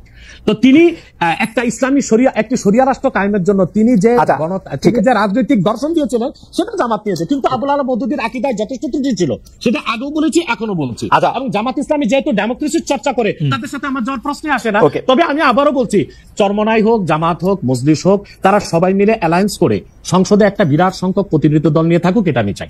ওকে, আমি জাস্ট এটাতে একটু ছোট্ট করে একটা জিনিস যোগ করে আমি জামাতের এবং রাজনৈতিক প্রসঙ্গে আসবো। আমি শুধু একটু ধর্মীয় প্রসঙ্গে একটু আসতে চাই। আপনি লামাযাবিদের কথা বললেন, লামাযাবিদের অনেকেই, আপনি যে নিজেকে একজন গর্বিত কট্টর সুন্নি বলে পরিচয় দিচ্ছেন, সেই জায়গায় আপনাদের বিশ্বাস এবং ধর্মাচরণে, যেটাকে ঈমান আর আকীদা বলা হয়, সেটার মধ্যে অনেক ত্রুটি রয়েছে বলে তারাও মনে করেন, এবং তারা এই ব্যাপারটা নিয়ে তারা একটা অবস্থান নিয়ে থাকেন বিভিন্ন জায়গায়। এমনকি মসজিদের ক্ষেত্রে আলাদা করে ঘোষণা দিচ্ছেন যে এটা হচ্ছে ঠিক এইভাবে পড়ার মসজিদ, এইটা এইভাবে নামাজ পড়ার জিনিস। এই ব্যাপারটাকে আপনি কিভাবে ডিল করেন? মানে এটা কি আপনার কাছে কি মনে হয়? দেখুন কথা হচ্ছে যে যারা লামাযাবি, তাদের লামাযাবিরা পৃথিবীর কোন মুসলিম রাষ্ট্রে স্বীকৃত নয়। যেমন সৌদি আরবিয়া, সৌদি আরবতে আব্দুর রহমান আস-সুদাইস কাবাগরের ইমাম সাহেব বলেছেন লামাযাবি একটা বাতিল ফেরকা। সেখানে হাম্বলি মাযহাব চর্চা করা হয় এবং সেখানে কোরআন সুন্নাহ মোতাবেক চলার স্বাধীনতা দিয়েছে সৌদি সরকার। এবং রাষ্ট্রীয় অধিক মাসালার ক্ষেত্রে সৌদি সরকার হাম্বলি মাযহাবের মত নিয়েছে এবং ইমাম আবু হানিফার হানাফি মাযহাব থেকে মত নিয়েছে। যেমন শাফি, মালিকি, হাম্বলি তিন মাযহাবই বেনামাজি যদি মুসলিম হয় তাকে মৃত্যুদণ্ড দিতে হবে। কিন্তু ইমাম আজমের মাসালা হচ্ছে যে না, যদি কেউ মুসলিম পরিচয় দেয়, অমুসলিম অমুসলিম নামাজ পড়বে না, এটি স্বাভাবিক। মুসলিম যদি পরিচয় দেয় আর সে নামাজ না পড়ে, তাকে বেত্রাঘাত করা যাবে। এই ক্ষেত্রে সৌদি সরকার হানাফি মাযহাবটা নিয়েছে। তো লামাযাবিটাকে, লামাযাবি হচ্ছে সে কোনো মাযহাব মানে না, মূলত এটা ইংরেজদের এই ফতোয়াটা তৈরি করে গেছে ইংরেজরা। পৃথিবীতে 200 বছর আগে লামাযাবি বলে কোনো মত বা ফেরকা ছিল না, সালাফি নামে কোনো দল ছিল না, আহলে হাদিস নামে কোনো দল ছিল না। আমরা তো আহলে হাদিস। আহলে হাদিস কারা? যারা হাদিসের অনুসরণ করে। হানাফি মাযহাবের চেয়ে বেশি হাদিসের অনুসরণ কোনো মাযহাবই করে না। দ্বিতীয় হচ্ছে, আপনি যদি বলেন তারা বলে আমার ত্রুটি আছে আমার বিশ্বাসে আকীদা, আমি বলবো চোরের মার বড় গলা। আমি তো বাংলাদেশেই আছি, আমি তো তাদেরকে ডক্টর আসাদুল্লাহ গালেব লামাযাবিদের মধ্যে একজন ভালো স্কলার এবং ভালো আলেম বলে জানি। ওনার ছেলে একদিন আমার সাথে দেখা করেছে ঢাকা এয়ারপোর্টে, বলেছে যে আপনারা নিজেদের মধ্যে গালিগালাজ না করে একটু কি বসা যায় না? আমি তাকে বলেছি তোমার আব্বাকে বলো, উনি জ্ঞানী মানুষ এবং খুব ভদ্র, খুবই ভদ্রভাবে কথাবার্তা বলেন এবং তিনি জ্ঞান রাখেন। আমি বলেছি তোমার আব্বাকে বলো লামাযাবিদের স্কলারদের সাথে আমরা বাহাস দরকার নেই, তাতে তো ঝগড়া হয়, আমরা সংলাপে বসতে পারি, দেখি আমরা কোন দলটি কোরআন সুন্নাহ মোতাবেক চলি, এটা আমাদের মধ্যে সংলাপ হতে পারে। এবং আমি আবার আপনাকে বলছি, ইসলামের মৌলিক বিশ্বাসের ক্ষেত্রে আহলে হাদিস লামাযাবিরাও কিন্তু আমাদের সাথেই আছে। কিন্তু পার্থক্যটা কোথায়? পার্থক্যটা হচ্ছে যেমন মাযহাব মানবো কি মানবো না, কিংবা আমলীগত দিক থেকে কিছু আকীদাগত পার্থক্য আছে। আমলী দিক দিয়ে বেশি পার্থক্য, যেমন হচ্ছে আমরা বলি তারাবি 20 রাকাত, তারা বলে 8 রাকাত, আমরা বলি ওয়েতের 3 রাকাত, তারা বলে 1 রাকাত। কিন্তু কোন লামাযাবি বলে না ওয়েতের বলে নামাজ নাই, বলে ওয়েতের আছে 1 রাকাত। না, আমি এরকম শুনছি, আমার এরকম শুনছি, আমার যে নামাজ পড়ার জন্য আলাদা মানে এটা সকল দর্শকের জন্য বলছে যে আলাদা দাঁড়ানোর সিস্টেম বা ভঙ্গি বা স্টাইল লামাযাবিদের, আপনাদের তো আপনাদের বলতে হচ্ছে দেখেন আমরা যারা আপনি বলেন বাংলাদেশে 3 থেকে 3.5 লক্ষ মসজিদ হানাফি ইমাম, কোন মসজিদ লেখা আছে হানাফি মসজিদ? কিন্তু বাংলাদেশে যে 200 লামাযাবিদের মসজিদ আছে সেখানে তারা লিখে রাখছে আহলে হাদিস মসজিদ। তা বোঝা যাচ্ছে আহলে হাদিস মসজিদে আহলে হাদিসরাই ঢুকবে। তো বৈষম্য তো তারাই করছে, তারাই কিন্তু প্রমাণ দিচ্ছে তারা একটা ফেরকা, তারা একটা ভিন্ন দল। আমাদের হানাফিদের মসজিদে লেখা নেই হানাফি মসজিদ, ওখানে হানাফিও যাবে লামাযাবিও যেতে পারবে। আপনি অবাক হবেন, আমাদের আব্বাসী মসজিদের যে মসজিদ, বড় মসজিদ, এখানে প্রত্যেক জুমায় প্রচুর লামাযাবি আসে এবং তারা জোরে আমিন বলে এবং রফিয়া দান করে, আমাদের পক্ষ থেকে কোনো বাধা নাই। কিন্তু আমি যেহেতু আপনাকে ফলো করি, আমি আপনার বক্তব্যে অনেক সময় শুনছি যে তাদের সম্পর্কে আপনি খুব ভালো কথা বলেন নাই। মানে আমি যদি গালাগালি নাও বলি, অনেক সময় মানে আমি এই মুহূর্তে আমি বলবো না যে আপনি যেমন ডক্টর জনাব মিজানুর রহমান আজহারীকে আপনি যেমন কাফির বলেছেন, তেমন রাজ্জাক সাহেবকে আপনি কাফির বলেছেন কিনা, তবে আপনি বলেছেন কিনা এটা বর্ণনা করতে না পারলেও তাকে আলেমদের কাউকেও অনেক বড় গালি দিতে শুনেছি, মানে দাজ্জাল বা এরকম বলতেও শুনেছি আর কি। এইটা কি ঠিক আছে? মানে আমরা লোকরা কি করবো তাহলে? দেখুন, এটা ঠিক আছে। কেন ঠিক আছে? সেটা হচ্ছে তাদের বক্তব্যগুলো এত মারাত্মক, এবং বক্তব্যগুলো যখন আল্লাহ তার হাবিব মুহাম্মদ সাল্লাল্লাহু আলাইহি সাল্লামের সম্মানের খেলাফ যায়, তখন কিন্তু আমাদেরকে কঠোর ভাষায় তাদেরকে প্রতিহত করতে হয়। যেমন আপনি যে তরুণ বক্তার কথা বললেন, তরুণ বক্তা, সে লোকটা কি বলেছে? সে আল্লাহর হাবিব নূর নবীজি মুহাম্মদ মুস্তাফা সাল্লাল্লাহু আলাইহি সাল্লামের আরশচুম্বী সম্মানের খেলাফ, আল্লাহ তাআলার সম্মানের খেলাফ বক্তব্য দিয়েছে, হালাল শব্দ ব্যবহার করছে। এটা কি হয়? সে বলেছে আম্মা জান খাদিজা ভার্জিন ছিলেন না, আমার মাকে যদি কেউ বলে ভার্জিন ছিলেন আমি মেনে নিব। সে বলেছে যে কিন্তু স্যার আপনার কাছে কি মনে হয় না উনি তাকে আসলে অসম্মান করার জন্য একটা ফ্যাক্ট সামনে আনছে? না না না, এটা আপনাদের মৌলিক বিশ্বাসের মধ্যে একটা বড় ঘাপলা। আমার সাথে আপনার কথা বলার যে শব্দচয়ন, সেটা কখনো আল্লাহ তার হাবিব সাল্লাল্লাহু আলাইহি ওয়াসাল্লামের শানে ওই শব্দচয়ন ব্যবহার হতে পারে না। ইসলামী আইন শাস্ত্র স্পষ্ট এসেছে যে, দেখুন আমি আপনাকে একটা হাদিস শোনাচ্ছি, একটা হাদিসে কুদসি। আল্লাহ তাআলা তার হাবিব, আপনি একটু আপনার জন্য উপকার হবে, জনগণের জন্য উপকার হবে, একটা দলিলই যথেষ্ট। খন্দক যুদ্ধে আল্লাহর হাবিব সাল্লাল্লাহু আলাইহি ওয়াসাল্লামের আসর নামাজ কাজা হয়েছিল, আর উহুদ যুদ্ধে আল্লাহর হাবিব সাল্লাল্লাহু আলাইহি ওয়াসাল্লামের দাঁত শহীদ হয়েছিল।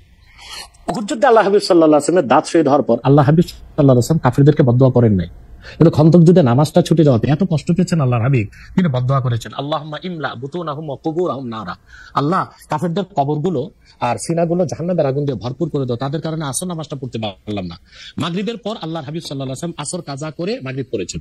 আল্লাহ তখন হাদিসে কুদসি নাযিল করেছেন, মুহাম্মদ সাল্লাল্লাহু আলাইহি ওয়াসাল্লাম আপনি উহুদে আপনার দাঁত শহীদ হয়েছে, আপনি মাফ করে দিয়েছেন, কিন্তু খন্দকে নামাজ চলে গেছে, আমার হকটা মাফ করলেন না। আল্লাহ সেদিন নিয়ম করে দিলেন, আল্লাহ বললেন যে আপনার উম্মতের মধ্যে কোনো ব্যক্তি যদি সারা জীবনও নামাজ না পড়ে, সে কাফের হবে না, গুনাহগার হবে, পানিশমেন্ট পাবে, কিন্তু ওমান তাআনা শাআরাতাম মিন শাআরাতিকা ইয়াকফুর, কিন্তু আপনি মুহাম্মদ সাল্লাল্লাহু আলাইহি ওয়াসাল্লামের একটি চুল মোবারক নিয়ে যদি কেউ মন্তব্য করে, সে কাফের হয়ে যাবে।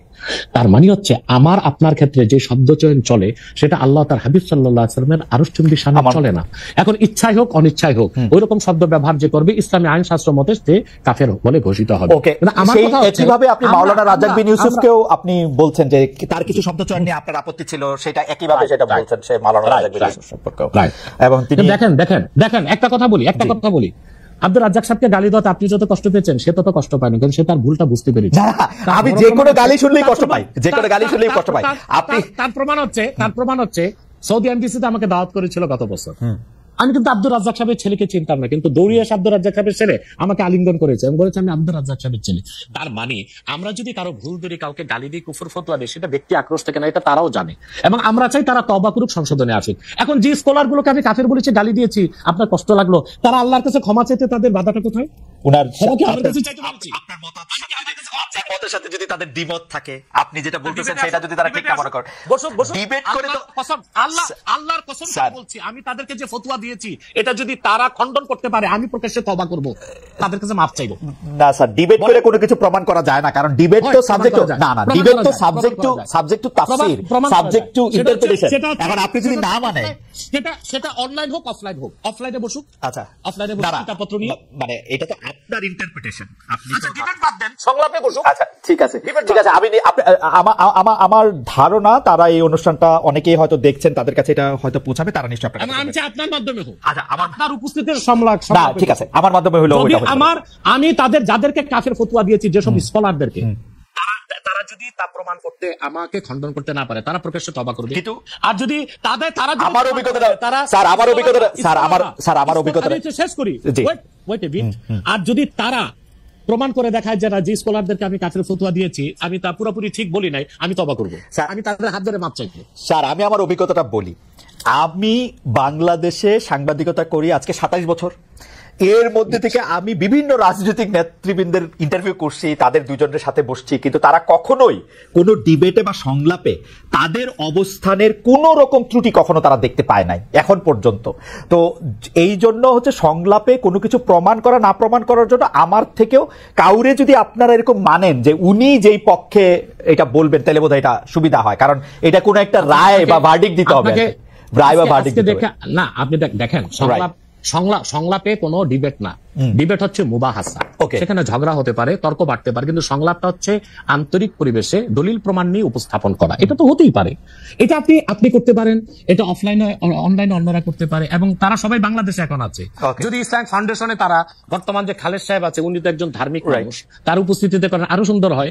কিন্তু আমরা যাদেরকে, যে স্কলারদেরকে কুফর ফতোয়া দিয়েছি, সেক্ষেত্রে আমরা অনর এবং অবিচল। এবং আপনি যে স্কলারের কথা বলেছেন, সে আমাকে কথা বলতে চেয়েছে, আমি তার সাথে কথা বলিনি, এবং সে হয়তো বা আসতেও চেয়েছে, আমি অ্যালাউ করি না। আমার শর্ত একটাই, যে আমি যে ফতোয়া দিয়েছি তা আমি প্রমাণ দিব, তারা তাদের স্কলার নিয়ে বসুক, যদি প্রমাণ দেয় আমি দিতে পারি, তাহলে ক্ষমা তো আমার কাছে চাইবে না, আল্লাহর কাছে ক্ষমা চাইতেও কি ভাই লজ্জা আছে? না, তা নাই। ঠিক আছে, আমরা আমাদের একটা ঘটনা, এক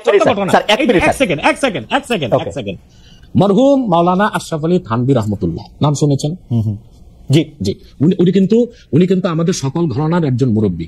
তো ওনার একটা চমকপ্রদ ঘটনা, উনি একবার ইউপিতে এসেছিলেন জনপুরে। তো ওখানে আহমদ রাজা খান বেরেলি, ওনার অনুসারীরা বললেন যে আশরাফ আলী থানভী কুফর করছে, সে কাফের। আশরাফ আলী থানভী রহমতুল্লাহ কত বিচক্ষণ ব্যক্তি ছিলেন। তখন আমার দাদা উপস্থিত ছিলেন সেখানে, ওনার বয়স তখন খুব কম। তিনি জনপুর সাহেব মসজিদের মিম্বরে দাঁড়িয়ে বললেন, তোমরা যারা বলতেছো আমি কাফের, তা আমি এখন কলেমা পড়ি। বলে পড়েন। তিনি কালেমা শাহাদাত, কালেমা তাইবা পড়লেন। পড়ার পর বলে, এখনো কি আমি কাফের? বলে না। তিনি তখন ওয়াজ শুরু করলেন। তিনি তার বক্তব্যে তখন আল্লাহর হাবিব নবী মুহাম্মদ সাল্লাল্লাহু আলাইহি সাল্লাম এবং আল্লাহ তাআলা এবং ইসলামের সম্মান তুলে ধরলেন। তখন উপস্থিত লোকজন বলল, আমরা বেহুদাই তাকে কাফের মনে করেছি, বিভ্রান্ত হয়েছে। আসলে কি জানেন, আল্লাহর কাছে ক্ষমা চাইতে, ক্ষমা চাওয়াটা বিনয়ের কাজ। আদম আলাইহিস সালাম অপরাধ করে আল্লাহর কাছে ক্ষমা চেয়ে আদম হয়ে গেছে পৃথিবীর মানুষের ইবলিস অপরাধ করে এলেমের কর্মী দেখিয়ে ক্ষমা করে নাই, ইবলিস হয়ে গেছে আজাজিল, অভিশপ্ত। আমি 20 সেকেন্ড সময় চাই নিতেছি। Ashish, can we extend the programme for couple of more minutes? Doctor Abbasi, আমাদের সময় শেষে আসছে, আমরা একটু সময়টা একটু আপনার থেকে একটু বেশি চাইতেছি। শুধু একটা ছোট প্রশ্ন, সেটা নিশ্চয়ই আপনি আপনার সময় কখনো বলবেন, যে আরেকজন ব্যক্তিকে, আপনি এটা ঠিকই বলেছেন জোনপুরের পীর সাহেবের উদাহরণ দিয়ে, যে আমি যদ্দূর ইসলাম সম্পর্কে বুঝি, কেউ যখন নিজেকে বলে যে মানে কলেমা শাহাদাত এবং কলেমা তয়বা সে যতক্ষণ পর্যন্ত পড়বে বা মনে করবে, ততক্ষণ পর্যন্ত আরেকজন ব্যক্তি কি তাকে কাফের বলতে পারে? আপনি তো ছোট করে একটু বলেন, আমি শুধু হ্যাঁ বা নার মধ্যে থেকেও শুনতে চাই, মানে পারে কিনা। মানে আমি দাবি করলাম আমি মুসলমান, আপনি আমাকে কইতে পারবেন কিনা যে আমি কাফের? এক্ষেত্রে আপনাকে সংক্ষেপে মৌসুলটা বলে দিচ্ছি। প্রথম হচ্ছে মুমিন। মুমিন হচ্ছে যে কালেমা শাহাদাতকে মনে বিশ্বাস করে, মুখে স্বীকার করে। এখন সেই মুমিনকে আমরা মুসলিম বলবো কখন? হাদিসে এসেছে, মান সাল্লা সালাতানা ওয়াস্তাকবালা কিবলাতানা ওয়া আকালা যাবিহাতানা ফাযালিকাল মুসলিম। কোন ব্যক্তি ঈমান আনার পর যদি আমাদের সালাতকে আদায় করে, আমাদের কেবলা কাবাকে মানে, আমাদের জবাইকৃত পশু গোশত খায়, সে লোকটি মুসলিম। কতক্ষণ মুসলিম? হাত্তা লাম ইয়াসদুর মিনহু কুফরুন কাওলান আও ফি'লান আও তাকরিরা, যতক্ষণ তার মৌখিক বা হাতে বা কাজে কুফর প্রকাশ না পাবে। যদি কোনো ব্যক্তির দ্বারা কালেমা পড়ার পরও কুফর প্রকাশ পায়, ওই রকম ব্যক্তিকে শরীয়তের ভাষায় বলা হয় কাফের। এবং সে যদি মুসলিম দাবি করে, তাকে বলা হয় জিন্দিক। জিন্দিকের শাস্তি শরীয়তে মৃত্যুদণ্ড। পক্ষান্তরে এত বড় উত্তর আপনি দিতে পারবেন না, তাহলে আপনি বলতে চাইছেন যে শেষ করি। আর কোন ব্যক্তি যদি মুখে কালেমা পড়ে কিন্তু অন্তরে তার ঈমান নাই, সে কাফের, কিন্তু কুফরটা প্রকাশ করে নাই, তাকে আমরা মুনাফিক বলি। ওকে, কিন্তু আপনি মনের খবর আপনি কেমনে বুঝবেন? সেজন্য তো মুনাফিক বলবো, কিন্তু কুফর যখন প্রকাশ পাবে তখন তো বুঝেই নিলাম তার মনে কুফর আছে। আচ্ছা, ঠিক আছে। এবার আমি অন্য প্রসঙ্গে আসি। 5 আগস্টের পর ক্ষমতা বলের অনেক বেশি ঘনিষ্ঠ, অনেক বেশি প্রভাবশালী জামাতে ইসলামী, কিন্তু দলটির 71-এর ভূমিকা নিয়ে আগে যেমন আওয়ামী লীগ সমালোচনা করতো, এখন সেটা অনেকে সেই জামাতের সমালোচনা করছেন বিএনপি নেতারা। জামায়াতের 71-এর ভূমিকা নিয়ে আপনি কি বলবেন, একটু যদি সংক্ষেপে বলেন, যে জামায়াতের 71-এর ভূমিকা পরে এখন বিএনপির অবস্থান এগেইনস্ট জামাতকে তারা মুনাফিক বলছে, মুনাফিক শব্দটা দিয়ে মনে পড়লো, এটাকে আপনি কিভাবে দেখবেন? দেখুন, প্রথম কথা হচ্ছে 71 সালে আমার জন্মই হয়নি, অথবা আমি প্রত্যক্ষভাবে কিছু দেখিনি। কিন্তু আপনার জন্ম তো ধরেন 3000 বছর আগেকার খবর। আমি ওইদিন একটা আপনার স্ট্যাটাসে কথা শুনতেছিলাম, যে সেই খবর তো আপনার আছে। বলছি। এখন আমি সব ইতিহাস পর্যালোচনা করে দেখলাম যে মূলত 71 সালে শুধু স্বাধীনতার বিপক্ষে জামাত অবস্থান নেয়নি, মুসলিম লীগও তো অবস্থান নিয়েছিল। আচ্ছা, এখন বিএনপির জন্ম কিভাবে এটা বলেন। শহীদ প্রেসিডেন্ট জিয়া রহমান সাহেব একজন ব্যক্তি ছিলেন। এত জনপ্রিয় দলটা গঠন কিভাবে করলেন? তিনি বহুদলীয় গণতন্ত্র প্রতিষ্ঠা করলেন। ওই প্ল্যাটফর্মে কারা জায়গা নিয়েছে? মুসলিম লীগের সব লোকগুলো এসে জায়গা নিয়েছে, যারা শেখ মুজিবের বিরুদ্ধে ছিল, আওয়ামী বাকশালের বিরুদ্ধে ছিল। এবং এখন বিএনপিতে যে লোকগুলোকে আপনারা দেখতেছেন, এরা অধিকাংশই কিন্তু ডানপন্থী, রাইটিস্ট এবং ইসলামিস্ট অনেক লোক আছে। পাশাপাশি ফখরুল সহ আরো কিছু লোক আছে, তারা কিন্তু বাম ছিল। ফখরুলের কিন্তু রাজনৈতিক নেতা হচ্ছে রাশেদ খান মেনন। আমি মনে হয় রাশেদ খান মেনন, আমার ভুল না হলে জেলে আছে। তো তারা কিন্তু তারা এইরকম বিএনপিতে প্রচুর বামের ডান এসেছে, অর্থাৎ তারা বাম এসে তো প্রচুর পরিমাণ মুসলিম লীগের লোক তো বিএনপি আছে, তারা তো স্বাধীনতার যুদ্ধের বিরোধিতা করেছিল মুসলিম লীগ থাকা অবস্থায়। তো শুধুমাত্র স্বাধীনতার যুদ্ধের বিরোধিতার জন্য জামাতকেই ধোলাই করবেন, তাদেরকে কি ধোলাই করা উচিত না? এখন প্রশ্ন হচ্ছে কেন 71 সালে জামাত, আমি এক কথায় উত্তর দিব যে 71 সালে বাংলাদেশের স্বাধীনতার বিপক্ষে অবস্থান নেওয়াটা জামাতের রাজনৈতিক ভুল সিদ্ধান্ত ছিল। যেহেতু এটা স্পষ্ট ছিল যে বাংলাদেশ থেকে প্রায় 1900 কিলোমিটার দূরে পাকিস্তান, তো মাঝখানে সাগর এবং ভারত, সেখানে দুই জায়গায় দুইটা দেশ থাকতে পারে না। আমি বরং মনে করতাম তখন জামাতের এটাই সিদ্ধান্ত নেওয়া উচিত ছিল যে স্বাধীনতার পক্ষ নিয়ে নেওয়া, কিন্তু তারা নেয় নাই। কোনো সেটা একটা জবাব তারা এটা দিয়ে থাকে যে তারা বুঝতে পেরেছিল বাংলাদেশ স্বাধীন হলে ভারত এখানে করবে, আধিপত্য বিস্তার করবে, এবং সেটা আমরা পরে দেখেছি ভারত কিন্তু আধিপত্য বিস্তার করেছে। এবং শেখ মুজিবুর রহমানের মতো একজন নেতাও কিন্তু ভারতের আধিপত্য থেকে বাংলাদেশকে মুক্ত করতে পারে নাই। জিয়া কেন এত, জিয়া রহমান আমরা যে এত ভারতের আধিপত্যের কথা, আমরা যে এত ভারতের আধিপত্যের কথা, জিয়া রহমান একটু খালেদ ভাই একটু, জিয়া রহমানের জনপ্রিয়তার মূল কি? জিয়া রহমানের জনপ্রিয়তার মূলে ছিল দুইটা বিষয়। একটা হচ্ছে তিনি ইসলামী মূল্যবোধী বিশ্বাসী ছিলেন, দ্বিতীয় হচ্ছে জিয়া রহমান ভারতীয় আধিপত্যবাদের বিরুদ্ধে অবস্থান নিয়েছেন, এজন্যই তিনি নিরঙ্কুশ জনগণের নিরঙ্কুশ সমর্থন পেয়েছেন। এবং বাংলাদেশে এখনো বিএনপি জনপ্রিয় দল, এবং এখনো ফ্রি ফেয়ার ইলেকশন হলে প্রায় 200। আমার মনে হয় যে আপনার এই রাজনৈতিক মানে বক্তব্য নিয়ে আসলে আমার আলাদা কিছু বক্তব্য আছে, সেটা নিশ্চয়ই আমরা একদিন আমরা এটা আলোচনা করবো নাকি, ভারতীয় আধিপত্যবাদ বলতে আমরা কি বুঝি, জিয়াউর রহমান সাহেব এবং জামাতে ইসলামী। এক কথা বলে দিচ্ছি, দেখুন ভারত 71 সালে আমাদের যে পক্ষ নিয়েছিল স্বাধীনতার যুদ্ধে, সেটা কেন নিয়েছিল? বাংলাদেশের স্বার্থে না। তারা 65 যুদ্ধে পাকিস্তানের কাছে শোচনীয়ভাবে পরাজিত হয়েছিল, এবং ভারতীয় ট্যাঙ্কগুলোকে ডিনামাইট বেঁধে ইস্ট বেঙ্গল রেজিমেন্টের মুসলিম সৈন্যরা উড়িয়ে দিয়েছিল। ইস্ট বেঙ্গল রেজিমেন্টের মুসলিম সৈন্যদের কারণেই পাকিস্তান জয় পেয়েছিল। আমার মনে হয় যে আপনার বক্তব্যটা ফ্যাকচুয়ালি ঠিক কিনা সেটা একটু পরীক্ষা করার দাবি রাখে। 65 সালে যুদ্ধে আসলে কে জয়ী হয়েছিল, তাসখন্দে যে যুদ্ধবিরতি হয়েছিল সেটার মধ্যে আসলে কি শর্ত ছিল, আমার মনে হয় এগুলো আমরা আরেকদিন আলোচনা করব, পরে বসবো আমরা সেটা। কিন্তু ভারত কখনোই আমাদের বাংলাদেশ একটা স্বাধীন সার্বভৌমত রাষ্ট্র হিসেবে টিকে থাকুক এই জন্য সে সহায়তা করেনি। আবার গ্লোবাল পলিটিক্স আমরা যদি দেখি, তখন পাকিস্তানের পক্ষ নিয়েছিল আপনার আমেরিকা, আর ভারতের পক্ষে ছিল রাশিয়া। সেইভাবে আসলে ভারত পাকিস্তান এই বাইনারিতে বাংলাদেশকে আসলে আমি একটু বলি, এটা কারণ এটা নিয়ে কথা বাড়ানো যাবে না। ডক্টর আব্বাস আমি বলি একটু একটা পর্যায়ে যাই আমি। তো রাশিয়ার পক্ষ নিয়েছিল, আর সবসময় ভারত তো কোনো শক্তি না, এটা রাশিয়ার লেসপেন্সারগিরি করে, আর এখন আমেরিকার লেসপেন্সারগিরি করতেছে। এই জন্য তারা মূলত সদিচ্ছা নিয়ে বাংলাদেশকে সহযোগিতা করেনি 71 সালে। সেজন্য 6000 কোটি টাকার অস্ত্র তারা চুরি করে নিয়ে গেছিল, এবং সেজন্য স্বাধীনতা যুদ্ধে নিয়াজি পরাজয় স্বীকার করা দরকার ছিল আমাদের ওসমান গনির হাতে, তার কাছে না করে ভারতীয় সেনাপ্রধানের কাছে করবে কেন? ওসমানীর কাছে কেন করে না? এসব থেকে বোঝা যায় ভারত একটা আক্রোশ থেকে এবং তার রাজনৈতিক উদ্দেশ্য অর্জন করার জন্য স্বাধীনতা যুদ্ধে আমাদেরকে সহায়তা করেছিল। পরবর্তীতে সে কি না করেছে? ফারাক্কা বাদ দিয়েছে। আমার মনে হয় শেখ হাসিনাকে 15 বছর এই ফেসিবাদের কাজে সহযোগিতা করেছে ভারত, হাজার হাজার মানুষকে হত্যার কাজে সে সহযোগিতা করেছে। অতএব এসব কেউ আমাকে প্রশ্ন করছেন, আমার মনে হয় যে আমার প্রশ্ন এটা ছিল না। যাই হোক, আপনি বলেছেন আমার মনে হয় যে একটু কথাটা তো একটা দাড়ি কমা দিতে হবে তো ভাই।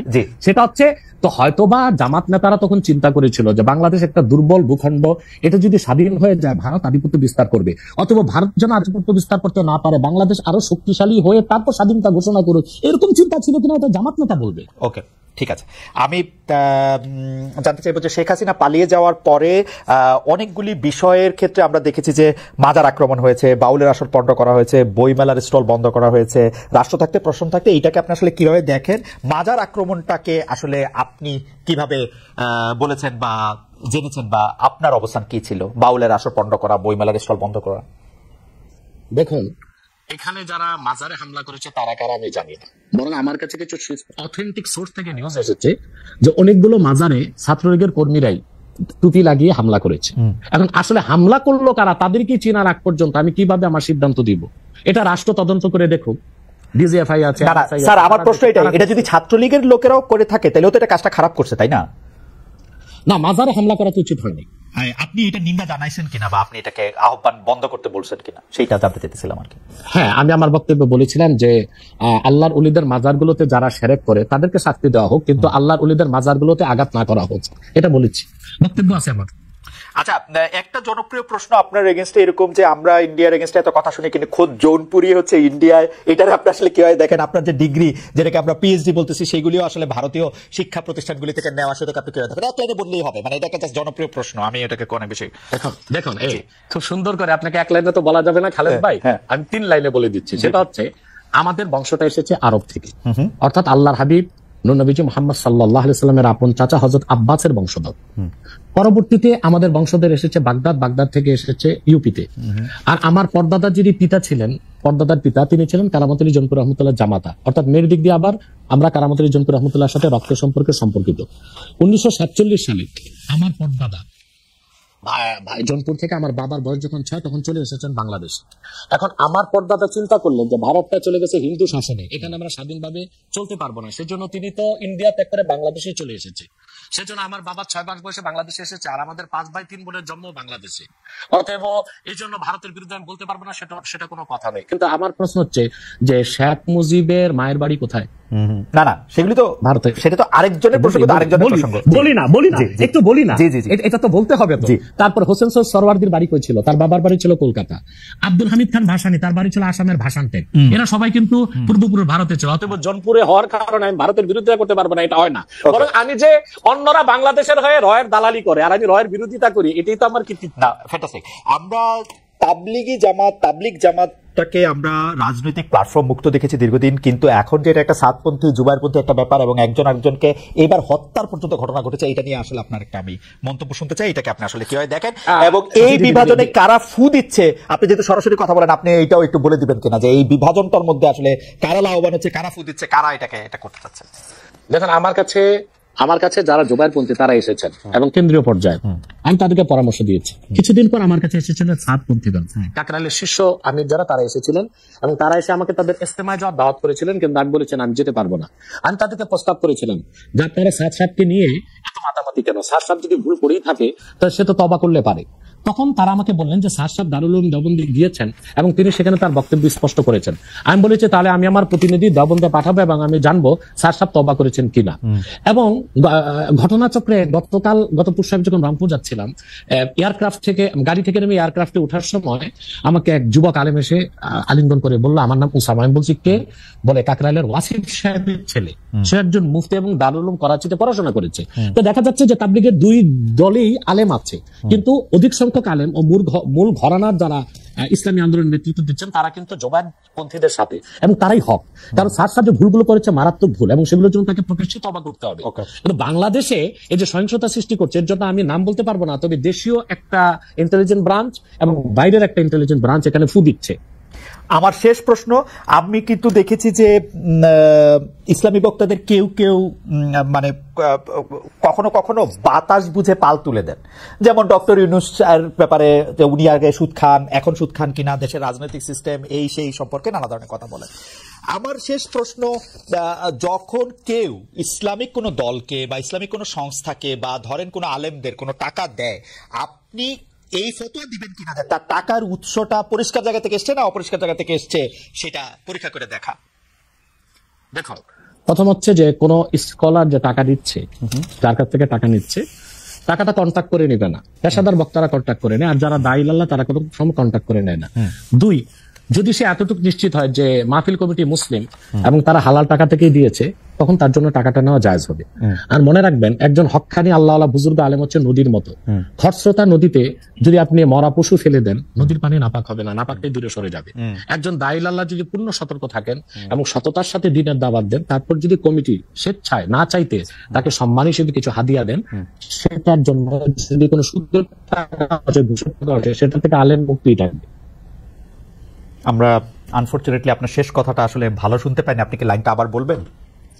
জি, আবার বলছি যে একজন বক্তা যখন কন্ট্যাক্ট করে টাকা নেয়, যেমন দেশে কিছু বক্তা আছে যে আমি প্রোগ্রামে আসবো, আমাকে 1 লক্ষ টাকা দিতে হবে, এইভাবে টাকা নেওয়াটা শরীয়সম্মতভাবে ফাতোয়ায় ঠিক হলেও তাকওয়ার খেলাফ। সেজন্য যারা কন্ট্যাক্ট করে টাকা নেয় না তারাই দায়ী ইলাল্লাহ, পেশাদার বক্তা নয়। আমার মতো বহুত আছে বাংলাদেশে মুহাক্কিক আলেম যারা কখনো কন্ট্যাক্ট করে টাকা নেয় না। দ্বিতীয় হচ্ছে, কন্ট্যাক্ট করে টাকা নেওয়াটা হারাম নয়, ফাতোয়ায় জায়েজ, কিন্তু তাকওয়ার খেলাফ, উত্তম না অনুত্তম কাজ। যেমন একজন ইমাম সাহেব মসজিদে নামাজ পড়িয়ে টাকা নিচ্ছে, মাদ্রাসায় একজন শিক্ষক পড়াশোনা করে টাকা নিচ্ছে, একজন ওয়াজ করে টাকা নিচ্ছে, সে পেশাদার বক্তা, এটা হারাম নয়, কিন্তু তাকওয়ার খেলাফ।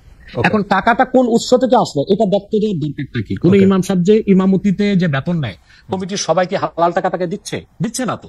অথবা সেটার দায় যিনি দিচ্ছেন তার একজন দাইলাল্লাহ হক্কানি আলেম হচ্ছে খরস্রোতা নদীর মতো। নদীতে যেমন আবর্জনা ফেলে নদী নাপাক হয় না, আবর্জনাই সরে যায়।